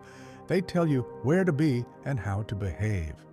At night, those containers dissolve, and in their absence, the mind often panics. It tries to build structure from thought, rules, judgments, conclusions. But when resistance softens, something else becomes possible. An internal container appears, not made of rules, not made of explanations, made of presence. Presence does not shape experience. It holds it. Holding is different from controlling. control narrows. Holding allows. This difference changes everything. In a held space, thoughts do not need to justify themselves. They can arise and fade without proving anything. This is why, at this stage of the night, thoughts begin to feel less personal. They no longer speak to you. They pass through you, like weather moving through open air. You may notice that even uncomfortable thoughts lose their edge. They are no longer attacks. They are phenomena, events. This does not mean they are pleasant. It means they are survivable without effort. Effortlessness is the key here. The mind has stopped trying to improve the experience. Improvement implies dissatisfaction. Dissatisfaction implies urgency. Urgency keeps the nervous system activated. When improvement is abandoned, urgency dissolves. Without urgency, the body downshifts. Heart rate slows, breath lengthens, muscles release without instruction. This release is not dramatic, it is ordinary, and ordinariness is deeply calming. The night often becomes tolerable long before it becomes peaceful. This tolerance matters, because intolerance is what keeps the cycle alive. Intolerance says, this state should not be happening. Tolerance says, this state is happening, and that is acceptable. Acceptability removes threat. Threat perception is what activates vigilance. Vigilance keeps you awake. Remove threat, and vigilance fades. This fading does not feel like falling asleep. It feels like floating, not drifting away. Floating where you are, still aware, but not gripping. In this floating state, the sense of self becomes quieter. Not gone, just less loud. You're no longer narrating your experience. No internal commentary, no evaluation, just sensation and awareness. This is unfamiliar because most of your life is narrated. You explain yourself to yourself constantly. At night, narration becomes unnecessary. Nothing needs explanation. Nothing needs framing. Experience is enough on its own. This simplicity is often mistaken for emptiness, but emptiness implies absence. This is fullness without labels. Fullness without pressure. It feels like being held by the night rather than lost in it. This holding is not emotional. It is structural. Awareness holding experience without interference. This is the safest state the nervous system knows. Not pleasure, not excitement. Safety. Safety allows restoration. Restoration does not announce itself. It happens quietly. You may notice your body feeling heavier, not tense. Heavy in a grounded way, as if gravity has increased slightly. This heaviness is a sign of trust. The body trusting that it does not need to stay ready. Readiness is expensive. At night, readiness is unnecessary. When readiness dissolves, energy is conserved. Conserved energy makes sleep possible. But even before sleep, conservation feels good.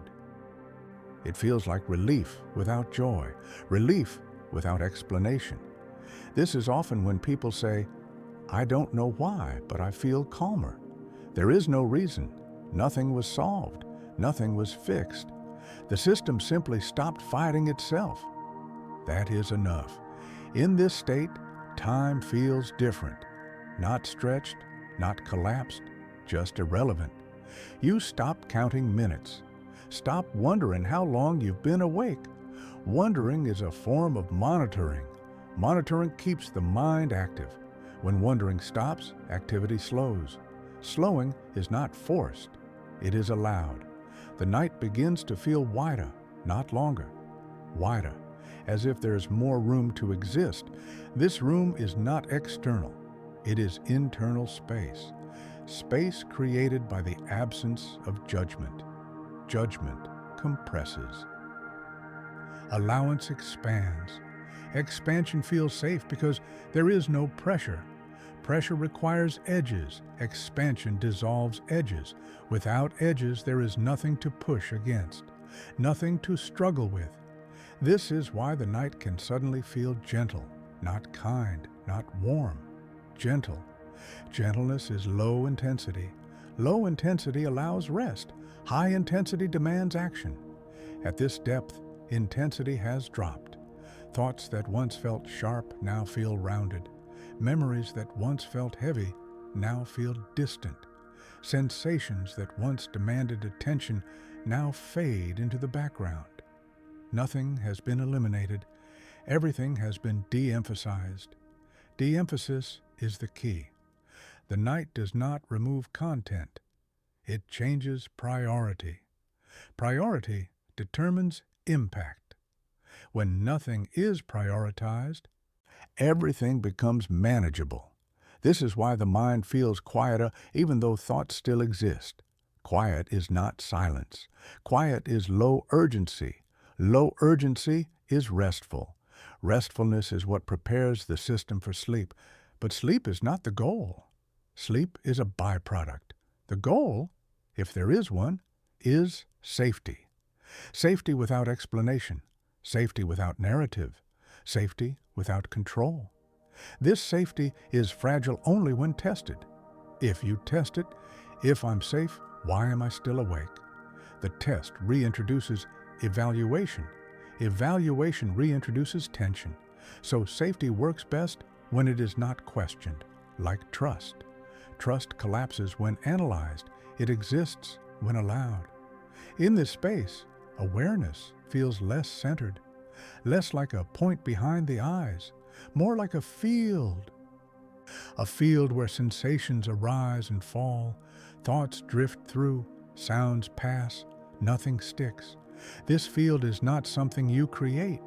It is revealed when effort stops. Effort obscures it. This is why trying to reach this state fails. Trying is effort. Effort recreates the problem.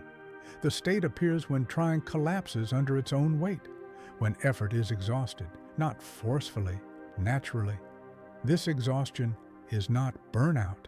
It is surrender without defeat. Surrender here does not mean giving up. It means letting go of unnecessary control. Control that was never effective at night anyway. Once this letting go happens, the night reorganizes itself. Experience becomes smoother. Transitions soften. The boundary between thinking and not thinking blurs. Images may appear without meaning. Sensations fade in and out. You may feel as if you are half here, half elsewhere. This is not dissociation. It is the mind preparing to release itself into sleep. But even if sleep does not come yet, this state is already restorative. Because restoration does not require unconsciousness. It requires absence of struggle. Struggle is the real thief of rest. Remove struggle, and rest arrives on its own terms. This understanding changes how you approach the night. The night is no longer something to conquer. It is something to settle into.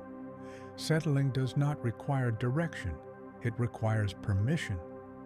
Permission for experience to be exactly as it is, without needing to change. When permission is present, the night deepens naturally, not into darkness. Into stillness. Stillness is not empty, it is balanced. Balance feels like nothing happening, which is exactly what the nervous system needs. Nothing happening means nothing to respond to. When there is nothing to respond to, response mechanisms shut down. Thought slows, attention diffuses, awareness rests. This rest is subtle. You may drift in and out of it. Thoughts may pull you back briefly. But now, returning is easier, because you have felt what it is like to not be pulled. Once that feeling exists, it becomes a reference point, not something you aim for, something you recognize. Recognition is enough. The night continues to unfold this way, not linearly, in waves, moments of quiet, moments of thought, but the overall tone has changed, less sharp, less demanding, less personal. The night no longer asks you to understand it. It asks you to stay, staying without effort, staying without expectation, just staying. And as you stay, the boundary between staying and drifting dissolves. You may not notice when you cross it, because crossing is not dramatic. It is a soft fading of effort, a gradual loosening, a gentle loss of grip. And that loss of grip is not loss at all. It is rest. Rest that does not need sleep to exist. Rest that allows sleep to arrive when ready. And as this rest deepens, the night continues. Not toward an ending, not toward resolution, just continuing, holding you without asking anything in return. At some point, without warning, the night stops feeling separate from the day, not merged, not resolved, just less divided. You're still lying in the dark. The world outside is still quiet, but something from the night begins to lean gently toward the morning, not as a plan, not as a decision, as a subtle shift in orientation. The thoughts that appeared earlier no longer feel like visitors. They feel like parts that belong, not parts you must obey, not parts you must fix, just parts that exist. This is unfamiliar because much of your life has been organized around separation. Work self, private self, strong self, tired self. Daytime encourages division. It rewards clarity of role. Night dissolves role. But what happens after dissolution is not chaos. It is reorganization, quiet reorganization, without instruction, without conscious effort. As the night deepens, something becomes noticeable. You are no longer reacting to individual thoughts. You are sensing patterns, patterns of effort, patterns of fatigue, patterns of where attention naturally goes when it is not being directed. This sensing does not feel analytical. It feels intuitive, almost bodily, as if the system is taking inventory, not judging, just noticing. During the day, noticing is often hijacked by urgency. At night, urgency has softened, so noticing becomes possible. And what is noticed is rarely dramatic. It is simple. You may notice how often effort was used to override discomfort, how often momentum replaced meaning, how often silence was filled because emptiness felt dangerous. These notices do not come with accusation. They come with neutrality, and neutrality allows honesty, honesty without blame. This is the kind of honesty that cannot exist during the day, not because the day is dishonest, but because the day is busy. Busyness prevents honesty by necessity. Night creates space. Space allows honesty. Honesty without action is safe. That safety is why these realizations do not feel overwhelming. They do not demand response. They do not ask you to change your life. They simply settle. You might feel them as a gentle heaviness, or a quiet recognition, or a soft sadness without story. This sadness is not despair. It is acknowledgement. Acknowledgement of effort, of endurance, of carrying on. Acknowledgement does not weaken. It stabilizes, because what is acknowledged no longer needs to shout. This is why the night can feel clarifying without being directive. It does not give answers. It removes distortion. Distortion came from constant motion. When motion stops, shape becomes visible, not sharply, softly. As the night continues, you may notice that some thoughts lose relevance. They appear and fade without insistence. Others linger, not loudly, just persistently. These lingering thoughts are not asking for immediate resolution. They are asking to be remembered later, in the light. When movement returns, this is an important distinction. Night is not the place to act, but it is the place to notice what action has been ignoring. Ignoring does not mean negligence, it means prioritization. Day prioritizes survival. Night prioritizes coherence. Coherence between effort and feeling, between direction and capacity, between who you're trying to be and who you're allowed to be. This coherence does not demand alignment right away. It reveals misalignment gently enough that it can be tolerated. During the day, misalignment feels like failure. At night, it feels like information without pressure. Pressure would distort it. So, the night removes pressure first. Only then does information surface. This sequencing is intentional, not by design, by function. The system knows that information without safety is ignored, so safety comes first. Once safety is established, information can be received. Received, not acted on. Reception is enough. Many people confuse reception with commitment. They fear that noticing something means they must change everything. But reception is passive. It does not obligate. It informs. Obligation belongs to the day. Night does not obligate. Night reveals. This revelation is not dramatic. It is understated. You may barely notice it. But later, you will realize something shifted, not in decisions, in sensitivity. Sensitivity to when effort is exceeding capacity. Sensitivity to when direction feels forced. Sensitivity to subtle internal resistance. This sensitivity is not weakness, it is calibration. Calibration allows better action later, not impulsive action, considered action. But that comes later, not now. Now is for letting the system reorganize itself without interference. This reorganization happens beneath thought. It is not verbal. You cannot narrate it. If you try, you interrupt it. So the night keeps it quiet. You might notice that the urge to think has diminished, not vanished, just softened. Thinking no longer feels necessary. Necessary thinking is effortful. Effort has been laid down. Without effort, thinking becomes optional. Optional thinking does not dominate. It drifts, appears, disappears, like clouds in a wide sky. You notice them, but you are no longer tracking them. Tracking is work. At this depth, work feels inappropriate. The system is resting. Resting does not mean inactivity. It means self-regulation without interference.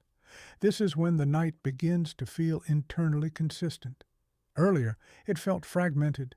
Sensations here, thoughts there, judgments clashing with feelings. Now, everything feels less opposed, not unified, but not in conflict. Conflict consumes energy. Energy is being conserved. This conservation creates a sense of quiet strength, not alert strength, rested strength. The kind that does not need to prove itself. This strength is not confidence. Confidence requires belief. This is steadiness. Steadiness does not require belief. It simply is. You may notice this as a subtle grounding, a sense that even if nothing changes tomorrow, you will be able to meet it, not heroically, adequately. Adequacy is deeply reassuring. Most anxiety is fueled by the fear of inadequacy. Night restores a sense of adequacy by removing impossible standards. Standards dissolve in the dark. Without standards, you meet yourself as you are, meeting without evaluation. This meeting is not emotional, it is factual, a quiet recognition. This is what is here, and that is enough for now. For now matters. Night is not asking you to solve your life. It is asking you to stop fighting yourself. Fighting creates fragmentation. Fragmentation feels dangerous. Integration feels safe. Integration at night does not look like clarity. It looks like tolerance. Tolerance of complexity, tolerance of uncertainty, tolerance of not knowing. This tolerance is not resignation. It is capacity. Capacity to hold experience without collapse. That capacity grows each time you allow the night to unfold without interference, without demanding sleep, without demanding answers, without demanding improvement. Demand is the enemy here. Demand reintroduces urgency. Urgency disrupts regulation. So demand fades. In its place, curiosity may appear, not active curiosity, gentle curiosity, a wondering without intent, a noticing without goal.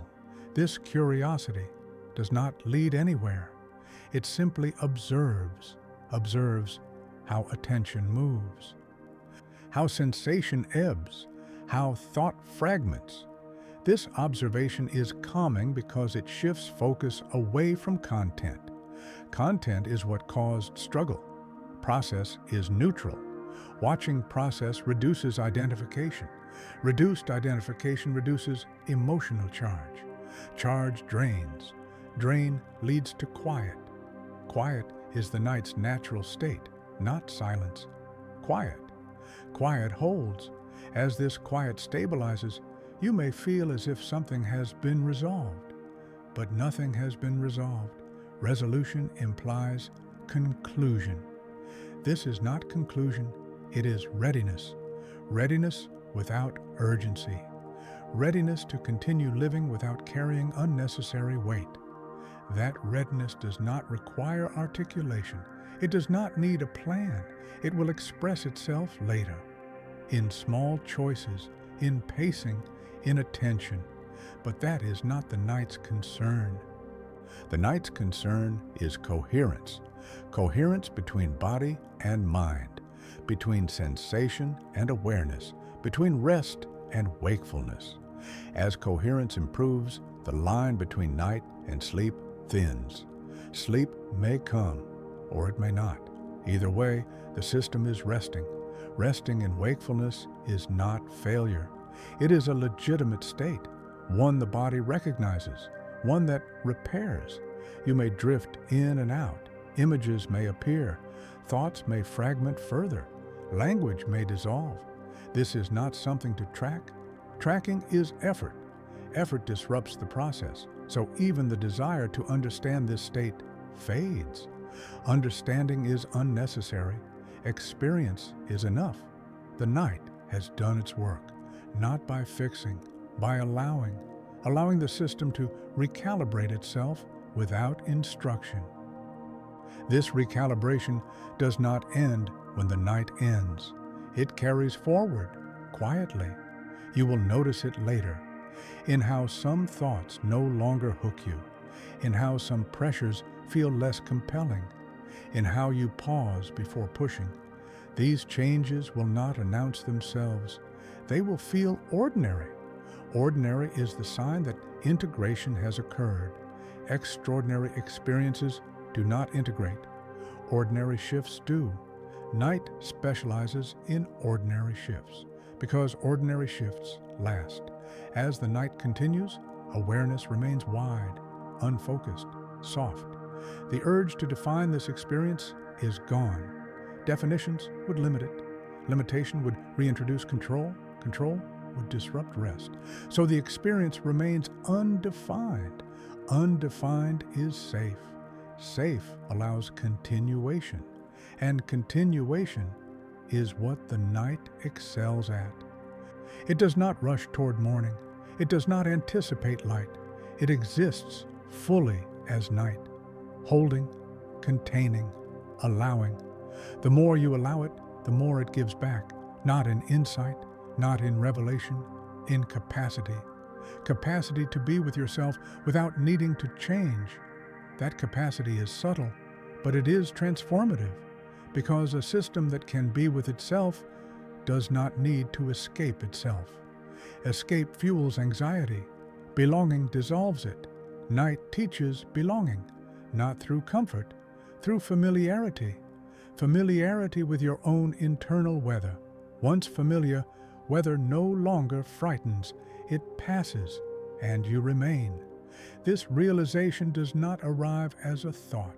It arrives as a feeling, a steady, quiet sense that nothing is required right now. That sense is enough. It does not need to become sleep. It does not need to become action. It simply exists. And as it exists, the night continues, not toward an ending, not toward clarity, just continuing. Holding this state gently until either sleep arrives or the night slowly gives way to morning. Either outcome is acceptable, because the work of the night was never about the outcome. It was about restoring the ability to be with yourself without resistance. And that ability, once restored, does not disappear with the light. It stays, quietly, unannounced, but present, as the night keeps going. There is a point where the night no longer feels like a place you are inside. It feels like something moving through you, not passing over, passing through. The difference is subtle, but once noticed, it cannot be unseen. Earlier, the night was something to endure, then something to allow. Now it becomes something that flows. Flow does not ask permission. It does not explain itself. It simply happens when resistance is gone. In this state, awareness feels almost transparent. You are still here, but you are not solid in the way you were before. Not fragmented, not lost, just less dense, less centered around effort. Effort creates edges. Without effort, edges soften. And when edges soften, experience stops colliding with itself. Thought no longer crashes into feeling. Feeling no longer demands interpretation. Everything moves at the same pace, slow, unforced. This is when the night feels internally quiet, even if the mind is not completely silent. Silence is not required. Harmony is. Harmony means nothing is fighting, nothing is arguing, nothing is insisting. You may notice that even discomfort, if it appears, feels different. It does not spike, it does not alarm, it simply exists and then fades, because it is not being fed. Feeding happens through attention with urgency. Urgency has left. Without urgency, sensation has no reason to linger. This is why the night feels lighter now, not because weight has been removed, but because nothing is being held tightly. Holding tightly creates weight. Loose holding creates flow. Flow feels lighter. The body understands this before the mind does. You may feel your limbs heavy but unburdened, your breathing slow but effortless, your awareness wide but relaxed. This combination is rare during the day. Day requires focus, focus narrows. Narrowing creates strain, night widens. Widening releases strain. This widening also changes how you experience yourself. Earlier, you were someone having thoughts. Then, someone observing thoughts. Now there's less sense of someone at all. Not gone, just not emphasized. Identity has softened. Identity requires contrast, roles, stories, continuity. At night, continuity blurs. Moments stand alone. And without continuity, identity has nothing to cling to. This is not frightening anymore. It feels natural, like resting without posture. You may notice that memory no longer pulls you backward. Anticipation no longer pulls you forward. There is only this moment without label, without direction, without expectation. This is often described as presence, But presence is usually framed as something to achieve. This is presence without intention. Presence because nothing else is happening. Nothing else needs to happen. The nervous system recognizes this as safety. Deep safety. Not the safety of control, the safety of absence of threat. Threat requires prediction. Prediction requires future. In this state, the future is not active. So threat has nowhere to land. Without threat, vigilance shuts down. Shut down not abruptly, gently, like a system powering down unnecessary functions. This power down feels like surrender only if you think something is being lost. Nothing is being lost. What is being shed was never essential at night. Urgency, monitoring, self-correction. They belong to daylight. Here, they are excess weight. As they fall away, something else becomes noticeable. A quiet intelligence, not thinking, not analyzing. An intelligence that knows how to regulate without instruction. It adjusts breath. It adjusts muscle tone. It adjusts attention. You're not directing these adjustments. They are happening. This intelligence has always been active, but it is usually overridden by effort. Effort believes it must manage everything. At night, effort tires. When effort steps aside, this deeper regulation takes over, and it is remarkably competent. You may notice how smoothly awareness drifts now, from sensation to sound, from sound to breath, from breath to nothing in particular. There is no grabbing, no preference. Preference creates movement with tension. Here, movement is effortless. This is why time becomes irrelevant. Not slow, not fast, just absent. Absence of time is deeply restful because time carries expectation. Expectation fuels thought. Without time, thought loses its reference. It floats, then dissolves. You do not follow it. There is no reason to. This is often when language begins to thin. Sentences shorten. Concepts feel distant. You might find it difficult to articulate what is happening. That difficulty is not confusion. It is simplification. Experience has dropped below the level of language. Language is not needed here. Needing language would pull you back into definition. Definition would reintroduce edges. Edges would recreate effort. So the system avoids language naturally. You may notice more images, or pure sensation, or nothing describable at all. This is not blankness. It is richness without categorization. The mind usually categorizes to survive. Survival is not in question here, so categorization stops. Without categorization, everything feels less personal, less owned. This is deeply calming. Ownership creates responsibility. Responsibility creates tension. Without ownership, experience just happens. And happening without ownership is restful. This is why some people feel a sense of relief here. Not joy, not pleasure. Relief. Relief from the constant need to be someone, to manage something, to ensure something. Here, nothing needs ensuring. Existence is enough. This state is delicate only if you disturb it. Disturbance usually comes from evaluation. Am I sleeping yet? Is this the right state? What if I wake up again? These questions pull attention forward. Forward movement reintroduces time.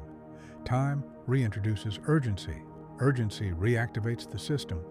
But if evaluation does not arise, or arises and passes without engagement, the state continues, not statically, fluidly, drifting deeper or lighter as needed. This drift is intelligent. It responds to internal conditions. If the body needs sleep, it allows sleep. If not, it allows rest. Both are acceptable. This acceptance removes pressure. Pressure is what makes nights feel long.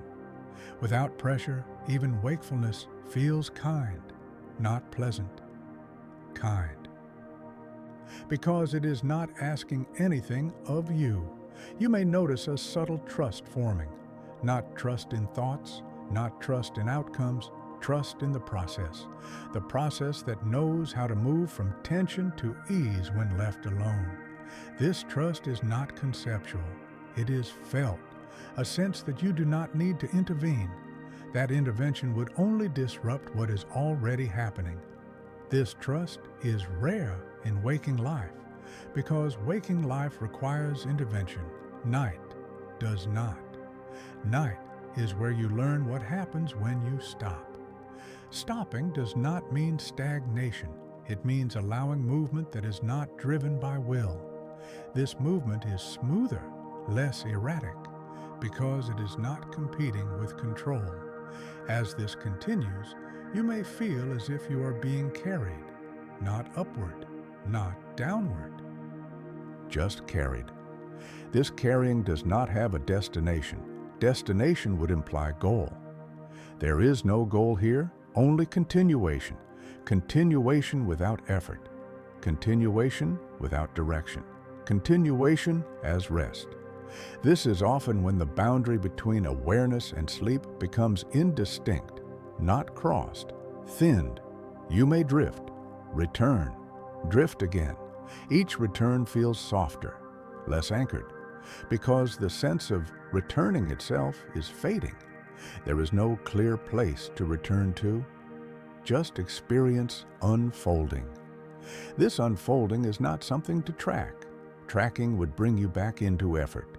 So even the impulse to notice this unfolding weakens. Attention relaxes, it stops gripping, it rests in itself. This resting is profound, not dramatic. Profound because it is simple. Simple because nothing extra is being added.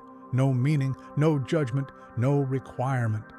This simplicity is the deepest form of rest the mind knows. Deeper than distraction, deeper than entertainment, deeper than forced relaxation, because it does not require anything. It does not even require sleep. Sleep will come if needed. If not, this state sustains itself, sustaining without effort. That is the miracle of it. Miracle without spectacle, just quiet competence. As the night continues in this way, awareness remains open, soft, non-directive. The sense of separation between you and night dissolves further. There is just experience, held, moving, changing subtly. This is not mystical, it is physiological. A nervous system in regulation, a mind not interfering, a body allowed to complete its cycles.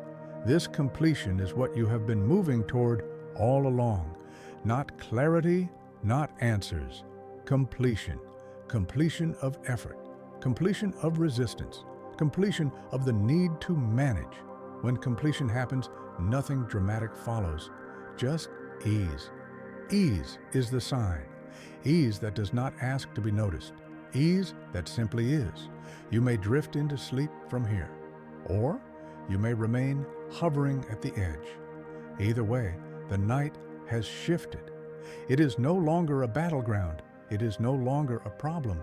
It is a process unfolding correctly. And that realization does not arrive as a thought. It arrives as a feeling of okayness, without reason, without explanation. Okayness is enough. It does not need improvement. It does not need confirmation. It does not need continuation. It simply exists. And as it exists, the night continues, carrying awareness gently, without destination, without demand, just carrying, as it has always known how to do. Eventually, even the sense of being carried begins to soften, not disappear, just become less noticeable, like realizing you are breathing deeply only after the breath has already changed. At this depth of the night, Experience feels less like something happening and more like something unfolding. Unfolding does not require direction. It does not move toward a goal. It simply reveals what was already arranged once tension is removed. You may notice that awareness no longer scans. Earlier, attention drifted gently.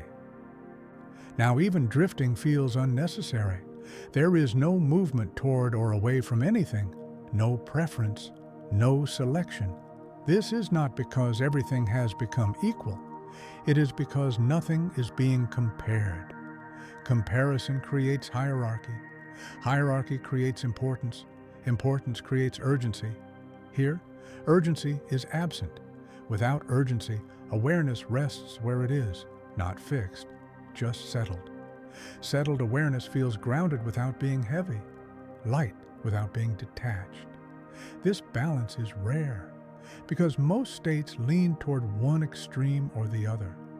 Night has guided you here gradually by removing layers.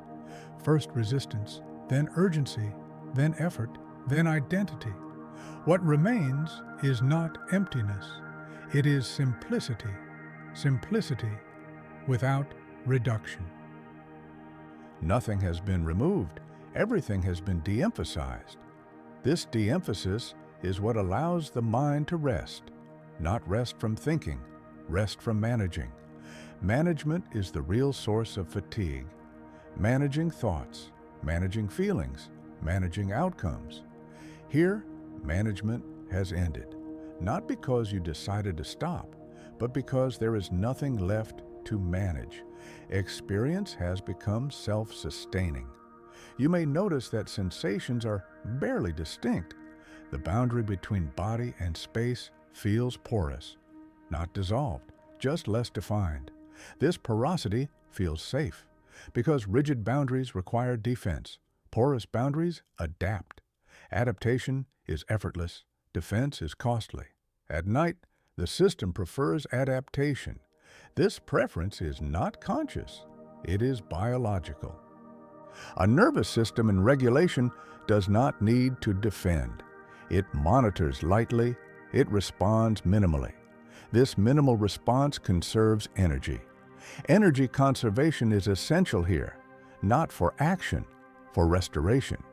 Restoration does not look like repair. It looks like alignment. Alignment between systems. Breath matching heart.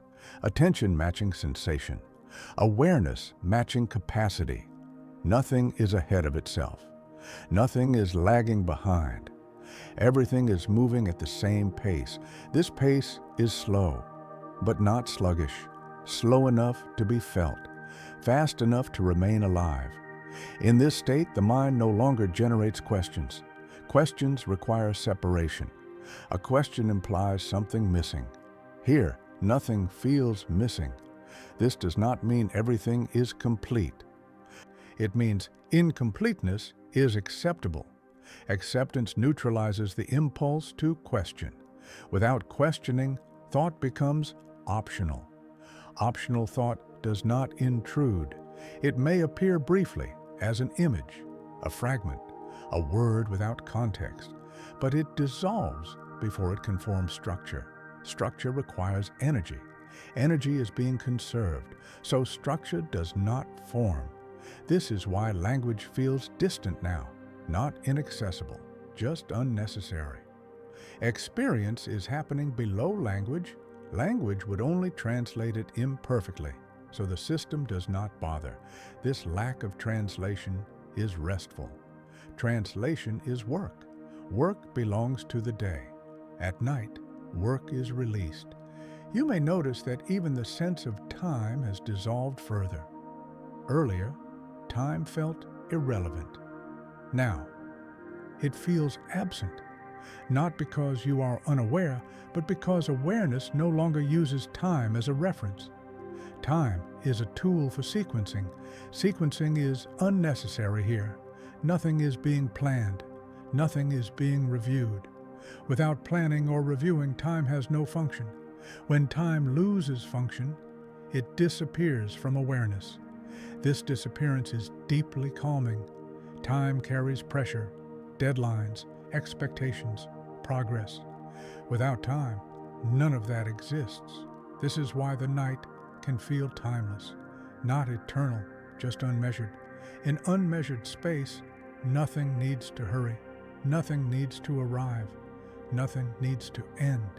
This does not trap you, it frees you, because urgency is the source of confinement. Remove urgency and space opens. This space is not infinite. It is adequate. Adequate space is what the system needs. More would be overwhelming, less would be restrictive. Night finds adequacy naturally. You might notice that awareness feels almost impersonal now, not because you have disappeared, but because you is no longer the organizing center.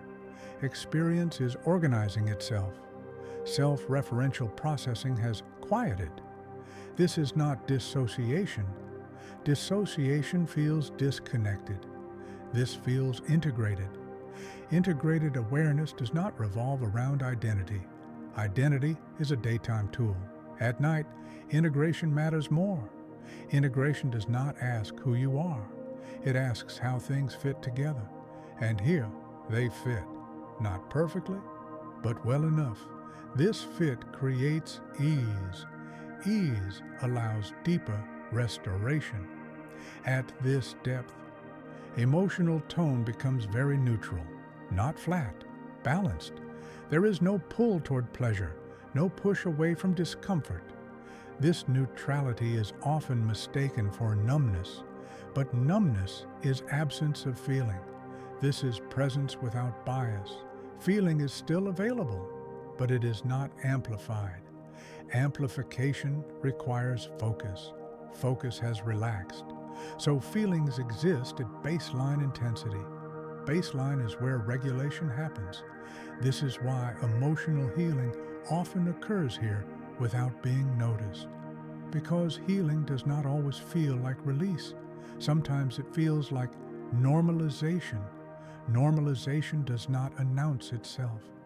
You only notice later that something no longer triggers the same response. That change happened here, quietly, without insight, without memory. The night specializes in changes that leave no trace, because trace changes invite analysis. Analysis would disrupt the process, so the changes remain implicit, stored in the nervous system, not in narrative memory.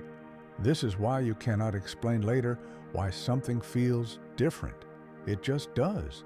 This is not mysterious. It is efficient. The system updates itself without involving the thinking mind. In this state, the body may feel almost absent, not gone, but not demanding attention. Pain fades into the background. Tension dissolves. Comfort is not highlighted. Everything is even. Evenness is the signature of deep regulation. At evenness, the system is neither upregulated nor downregulated. It is balanced. Balance allows sleep, but sleep is still optional. The system is no longer striving toward it. Striving would create imbalance, so sleep arrives only if conditions align. If not, rest continues. Rest is already happening. This is often when people worry that they are too awake. But wakefulness here is not activating. It is quiet wakefulness. Quiet wakefulness is restorative. The body distinguishes it from alert wakefulness. Alert wakefulness drains energy.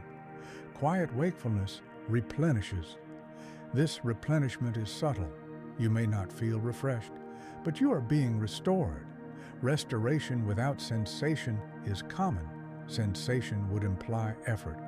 Here, effort is absent. As this continues, awareness may begin to thin, not dim, thin, like a veil becoming translucent. Thoughts fragment further.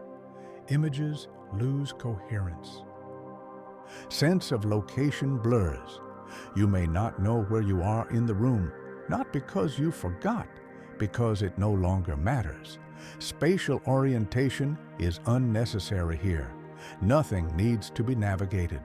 Navigation belongs to movement. Movement has stopped. Without movement, space loses importance. This loss is safe because nothing is happening that requires orientation. The nervous system recognizes this. It allows deeper release. Release here does not feel like letting go. It feels like not holding. Holding implies effort. Not holding is effortless.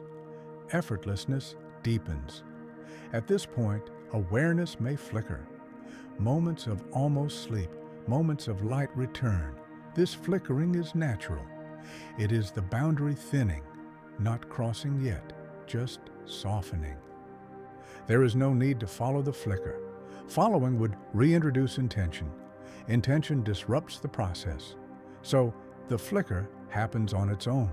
If sleep comes, it comes.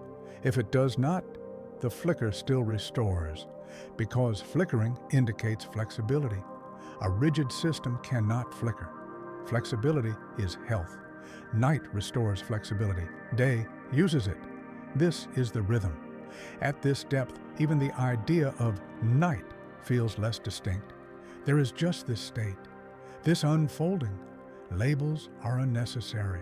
Without labels, there is no narrative. Without narrative, there is no story. Without story, there is no protagonist. Without protagonist, there is no struggle.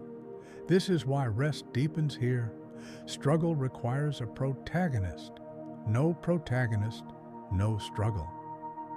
Experience continues without center. This does not erase you. It relieves you. Relief does not feel dramatic. It feels ordinary. Ordinary enough that you might think nothing is happening. But something is happening. Systems are recalibrating. Set points are shifting. Baseline stress is lowering. This is slow work, invisible work. Night is patient. It does not rush this process. Rushing would undo it. So it proceeds at its own pace, a pace slower than thought, slower than intention. This slowness is why the night feels endless, but endlessness is not boredom here. It is spaciousness, spaciousness without content. Content-free space is the deepest form of rest. The mind rarely experiences it because content is usually prioritized. At night, content is optional. So space takes over. In this space, nothing is evaluated. Evaluation would create tension. Without evaluation, the system rests fully. Fully does not mean permanently, it means adequately. Adequacy is enough. You do not need perfect rest, you need sufficient rest. This state provides that.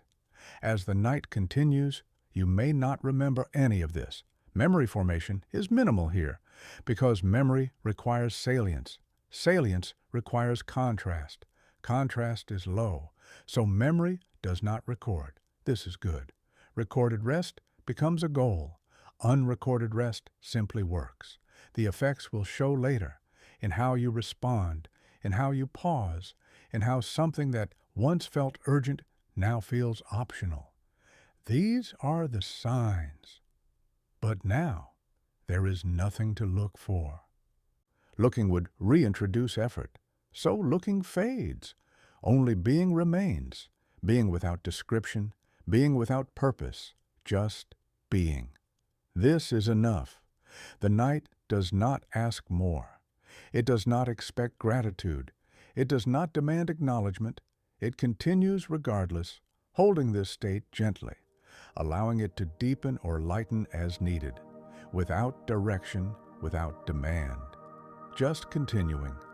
And as it continues, the final layers of distinction soften, not vanish, just become irrelevant. Awareness rests in itself, quiet, balanced, adequate. This is where the night has been leading all along, not to sleep, not to insight, to this simple capacity, to be, without needing to do anything about it. And in that capacity, the night keeps going. Effortlessly, At this depth of the night, even the idea of depth begins to lose meaning, not because nothing remains, but because measurement itself has faded. Earlier, you could sense progression, from tension to ease, from effort to rest, from thinking to observing. Now there is no longer a sense of moving anywhere, no direction, no trajectory, just continuity. Continuity without narrative. This is unfamiliar because most human experience is framed as movement, from one state to another, from one moment to the next, from problem to solution. But here, continuity does not lead. It holds, it sustains. Sustaining without movement feels strange at first, almost like suspension. But suspension is not stagnation. It is balance. The kind of balance that does not require adjustment. When adjustment stops, awareness stabilizes. Stability does not feel rigid, it feels quiet. Quiet without anticipation, quiet without absence, just quiet. In this quiet, the mind no longer seeks reference points. Earlier, awareness rested in space. Now even space feels unnecessary. There is no inside or outside, no here or there. Those distinctions belong to orientation. Orientation is no longer required. Nothing needs to be located. Nothing needs to be tracked. This loss of orientation is not disorienting. Because there is nothing to orient toward, it is simply irrelevant. This irrelevance feels deeply restful because orientation is effort. Even subtle orientation consumes energy. At night, when the system has released enough layers, it stops orienting entirely. You may notice that sensations are still present, but they do not cohere into a body map.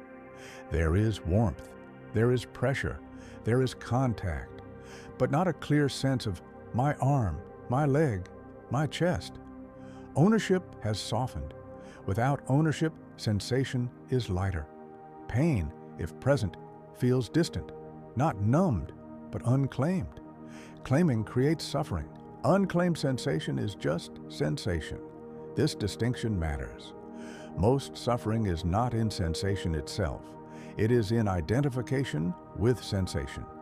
Night gradually removes identification, not by force, by fatigue.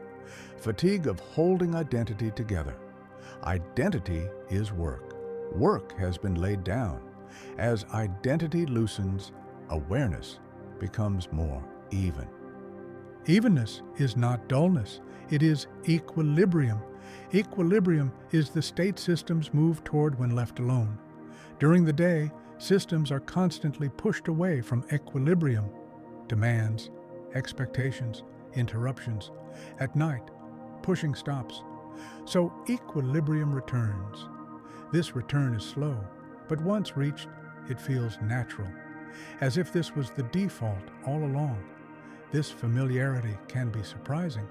You may recognize this state without remembering when you learned it, because it is not learned, it is inherent, a regulated nervous system resting in its own baseline. You might notice a subtle sense of okayness, not relief, not satisfaction, just okay. Okay without condition, okay without reason. This okayness is not emotional, it is structural. A sense that nothing is misaligned, nothing is out of place. This does not mean life problems are solved. It means the system is no longer responding to them right now. Response has been suspended. Suspension is safe because nothing is required. This safety is profound, not dramatic. Profound because it removes the background tension that usually hums beneath awareness. That hum is effort. Effort to maintain self, effort to anticipate, effort to control. With effort gone, the hum fades. Silence replaces it. Not a loud silence, a gentle one. This silence does not feel empty. It feels full of potential without direction, potential without urgency, Urgency converts potential into pressure. Without urgency, potential remains dormant. Dormancy is restful. At this stage, the mind does not generate content spontaneously. Thoughts may still arise, but they arise like ripples. They do not build, they do not chain, they do not insist. A word might appear, an image, a fragment of sound, but it dissolves before it can organize. Organization requires energy. Energy is being conserved, so organization does not happen. This lack of organization does not feel chaotic. Chaos requires movement. This is stillness with microfluctuations. Microfluctuations are natural. They indicate life, but they do not disturb balance. Balance absorbs them. You may notice that awareness no longer distinguishes between itself and experience. Earlier, there was observing. Now, there is simply experiencing. Not, I am aware of this, just this. This shift is subtle, and it cannot be forced. It happens when the observer has nothing left to do. Observation is a function. When no function is needed, observation dissolves. What remains is simple presence. Presence without subject-object division. This is not mystical. It is what happens when the mind stops referencing itself. Self-reference is energy-intensive. At night, energy conservation is prioritized, so self-reference quiets. Without self-reference, the sense of me fades, not erased, just inactive. Inactivity is not loss, it is rest. You're not gone. You're resting from being you. This rest is deeper than sleep. Sleep suspends consciousness. This suspends identity. Suspending identity relieves pressure. Because identity carries obligation, expectation, history, future. All of that is heavy. Night sets it down gently. You may notice that emotions have flattened further, not suppressed, equalized. There is no peak, no valley. Everything exists at a low amplitude. This low amplitude is what allows restoration. High amplitude states exhaust the system. Low amplitude sustains. This is why deep rest feels uneventful. Eventfulness is stimulation. Stimulation requires processing. Processing requires energy. Here, processing is minimal. The system is not analyzing, not interpreting, not predicting. It is simply maintaining equilibrium. This maintenance does not feel like effort because it is automatic. Automatic processes take over when voluntary ones step aside. During the day, voluntary control dominates. At night, automatic regulation resumes. This regulation is ancient, older than language, older than narrative, older than thought. It operates through rhythm, breath rhythm, heart rhythm, neural rhythm. These rhythms synchronize when interference stops. Synchronization feels like coherence. Coherence feels like peace, not happiness. Peace. Peace is the absence of internal opposition. Opposition has ceased. This peace is not emotional. It is physiological. That is why it feels solid, stable, reliable. You may notice that even the desire to remain in this state is gone. Desire would create attachment. Attachment would create tension. Tension would disrupt balance. So desire does not arise. There is no clinging. No wanting, no fearing, just being. This is why the state feels self-sustaining. Nothing pulls you out of it, except habit. Habit may still flicker. A thought like, I should be asleep by now. But this thought has no traction. It appears and vanishes because it cannot attach. There is no identity to attach to, no urgency to amplify it. So it dissolves.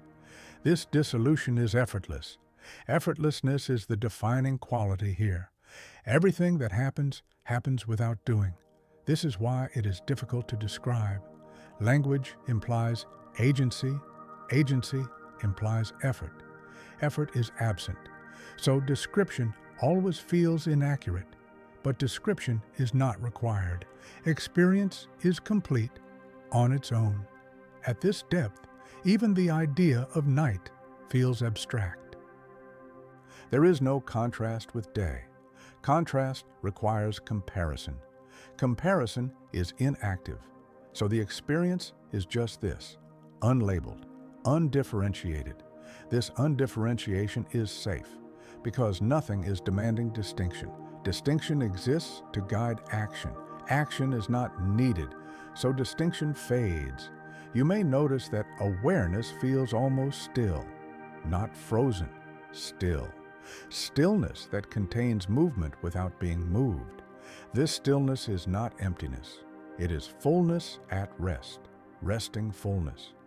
That phrase may feel contradictory, but it is accurate. Everything is present. Nothing is active. Presence without activity. This is the deepest form of rest. The body recognizes it. The mind recognizes it. Even if consciousness remains, the system is resting. This is why people can feel restored even without sleeping deeply, because restoration happened here. Sleep is one form of restoration.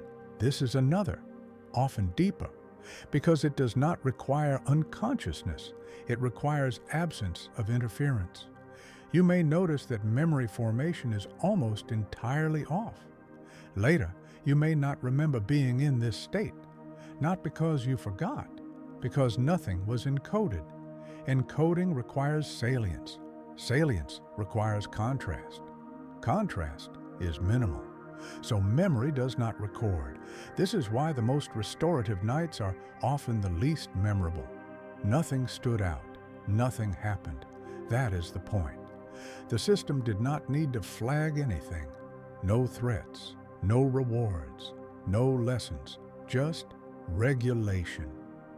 As this continues, awareness may thin further, not dim, just less distinct. You may drift into micro-sleeps or remain hovering. Either way, the system remains regulated. There is no effort to cross a boundary. Boundaries are irrelevant. The state can persist indefinitely, but eventually something external may intrude. Light, sound, time. But even then, the internal state remains intact because it is not dependent on isolation. It is dependent on regulation. Regulation does not vanish instantly. It lingers, carrying its effects forward. You may notice later that your reactions are softer, your pace slower, your tolerance higher. These are the after effects. They are not dramatic. They are functional. Night has done its work, not by teaching, by restoring baseline. Baseline is what allows life to feel manageable. Without baseline, everything feels urgent. With baseline, urgency becomes optional. Optional urgency is healthy. Compulsory urgency is exhausting. Night removes compulsion. It gives urgency back its proper place, as something that appears when needed, not as a constant hum. This is the gift of this depth. Not insight, not revelation, regulation. Regulation that does not announce itself, that does not require belief, that does not require memory. It simply alters the system, quietly. You may sense a gentle completeness here, not completion of tasks, completion of cycles, cycles of activation and deactivation, cycles that were interrupted during the day, now completed. Completion feels like settling, like sediment sinking to the bottom of still water. Nothing is removed, it just finds its place. This settling is what allows clarity later, not now, later. When the day resumes, now is not the time. Now is for settling. Settling without judgment, without expectation, without timeline. just settling. And as settling continues, there is nothing left to do, nothing to understand, nothing to reach, nothing to avoid. This is not emptiness, it is sufficiency. Sufficiency is deeply restful, because sufficiency says, this is enough. Enough for now, enough without condition, enough without justification, enough. That word does not appear as a thought, it appears as a feeling of nothing missing, nothing extra, nothing required. This feeling may come and go, but each time it appears, it leaves a trace of trust. Trust in the system. Trust that you do not need to manage everything. Trust that letting go does not lead to collapse. It leads to balance. Balance is sustainable. This trust carries forward, not as confidence, as ease. Ease is the sign that regulation has occurred. As the night continues, ease remains. It may fluctuate, but it is now accessible. You have felt it. Feeling is enough. You do not need to hold on to it. Holding would reintroduce effort. Letting it be is enough. The night does not ask you to stay here. It does not ask you to leave. It simply continues, holding this state gently until something else naturally emerges. Sleep, light, sound, movement. Whatever comes, the state will adapt, because adaptation is effortless now. No resistance, no urgency, just flow. And in this flow, the night keeps going. Not toward an ending, not toward a climax. Just going, carrying regulation forward, quietly, invisibly, as it always has. At some point, the distinction between rest and wakefulness stops being important, not because one has replaced the other, but because the need to label the state has disappeared. You're not trying to sleep. You're not trying to stay awake. You're not trying to be anywhere else. That effort has quietly dissolved. And when effort dissolves, experience stops organizing itself around outcomes. Earlier in the night, there were phases, moments of thought, moments of quiet, moments of release. Now, phases blur. Experience no longer arrives in segments. It feels continuous, unbroken, not smooth in a dramatic way, just uninterrupted. This uninterrupted quality is rare. Most of life is interruption, internal and external. Interruptions fragment awareness. Fragmentation requires repair. Repair requires energy. Here, fragmentation has ceased. So, repair is no longer needed. The system is whole enough. Wholeness does not feel special. It feels ordinary. Ordinary in a way that is almost invisible. You might notice that nothing in particular is holding your attention. Attention has no anchor, but it is not scattered. It is resting. Resting attention does not grip. It does not select. It does not pursue. It simply remains available. Availability without direction is deeply calming, because direction implies choice. Choice implies responsibility. Responsibility implies consequence. None of that is active here. Without responsibility, the nervous system relaxes further, not by collapsing, by settling. Settling is different from stopping. Settling means everything finds its place without force. Thoughts, if they appear, are faint. They do not organize. They do not connect. They arise as fragments and dissolve before forming structure. Structure would imply intention. Intention is inactive, so structure does not arise. This lack of structure does not feel chaotic. Chaos requires movement without containment. Here, containment is complete. Containment without boundaries. A paradox that only makes sense in experience. You may notice that sensation feels diffused, not localized. The sense of a body is present but vague. There is contact. There is warmth, there is gravity, but no sharp outline. The edges of the body have softened. Soft edges do not need defending. Without defense, tension cannot sustain itself. Tension dissolves quietly, not in waves, not in releases. It simply isn't there anymore. The absence of tension does not announce itself. You only notice it by comparison. Earlier, something was tight. Now, nothing is. This nothingness is not emptiness. It is absence of strain. Strain is effort over time. Effort has been laid down. Time is no longer tracked. Without time, effort has no duration. Without duration, effort cannot exist. This is why the state feels timeless, not endless, just unmeasured. Measurement would require reference points. Reference points would require orientation. Orientation has been released. Nothing needs to be oriented toward. Nothing needs to be away from. This neutrality is not indifference. It is balance. Balance that does not need correction. You may sense a quiet completeness, not the completeness of achievement, the completeness of nothing missing, nothing extra, nothing lacking. This completeness does not demand recognition. Recognition would pull awareness back into definition. Definition would create edges. Edges would reintroduce effort. So completeness remains unmarked, just present. At this depth, the mind is no longer narrating. There is no internal voice commenting on experience. If a word appears, it floats without meaning. Meaning-making has shut down. Meaning is useful during the day. It organizes action. Here, action is irrelevant, so meaning is unnecessary. Without meaning, experience feels simple, not simplistic. Simple. Simple because nothing is being added.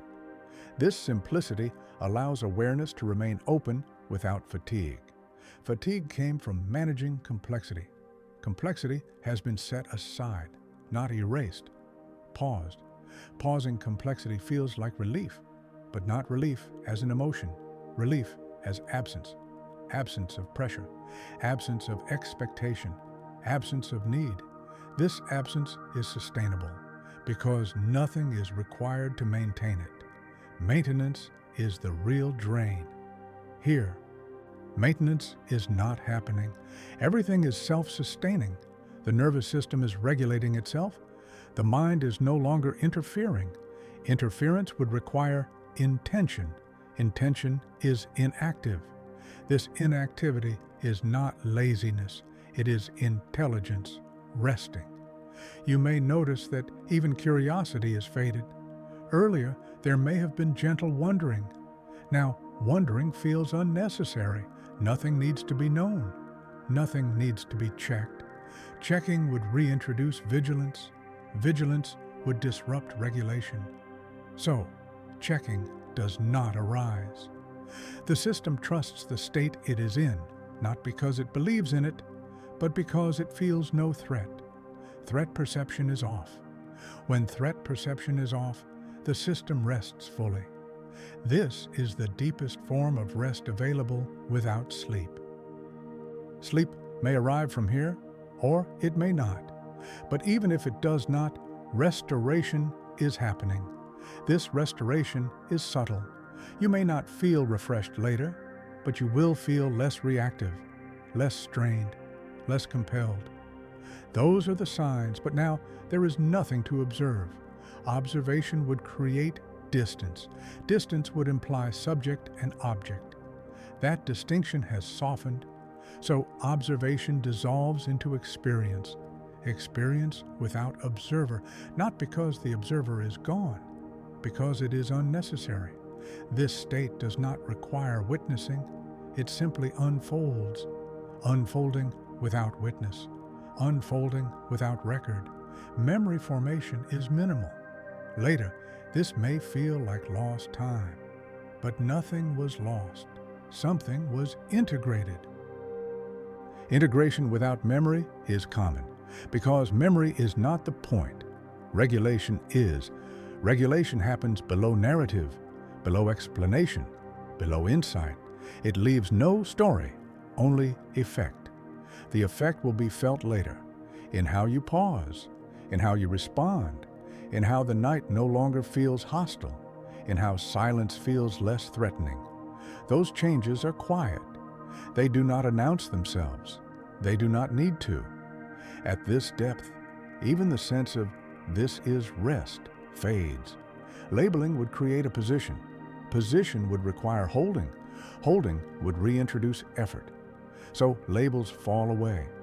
There is just this without name, without category, without direction, without demand. You are not waiting for morning. You are not anticipating light. Anticipation would activate time. Time would reintroduce urgency. Urgency would disrupt balance. So anticipation is absent. Morning may come, or sleep may come first. Either way, the system will adapt. Adaptation is effortless now, because nothing is being resisted. Resistance was the only obstacle. Without it, flow continues. Flow not as movement, flow as continuity. Continuity without push, without pull, without center. This is the quietest state the mind knows. Quieter than silence, because silence still implies contrast with sound. Here, even contrast is gone. Everything is even. Evenness does not feel exciting. It feels safe. Safety without explanation. Safety without promise. Safety without condition. This safety is not emotional. It is structural. A system in balance. Balance is what allows life to continue without strain. Without balance, everything costs more. Night restores balance, not through effort, through allowing until nothing needs to be allowed. This is where allowing dissolves into being without intention, being without resistance, just being. And being does not need to continue, it simply does, until something else naturally arises. A breath changes, a sound intrudes, light shifts, sleep takes over. Whatever happens, happens. There is no preparation. Preparation would imply future. Future is inactive, so there is no preparation, only presence. Presence without focus. Presence without center.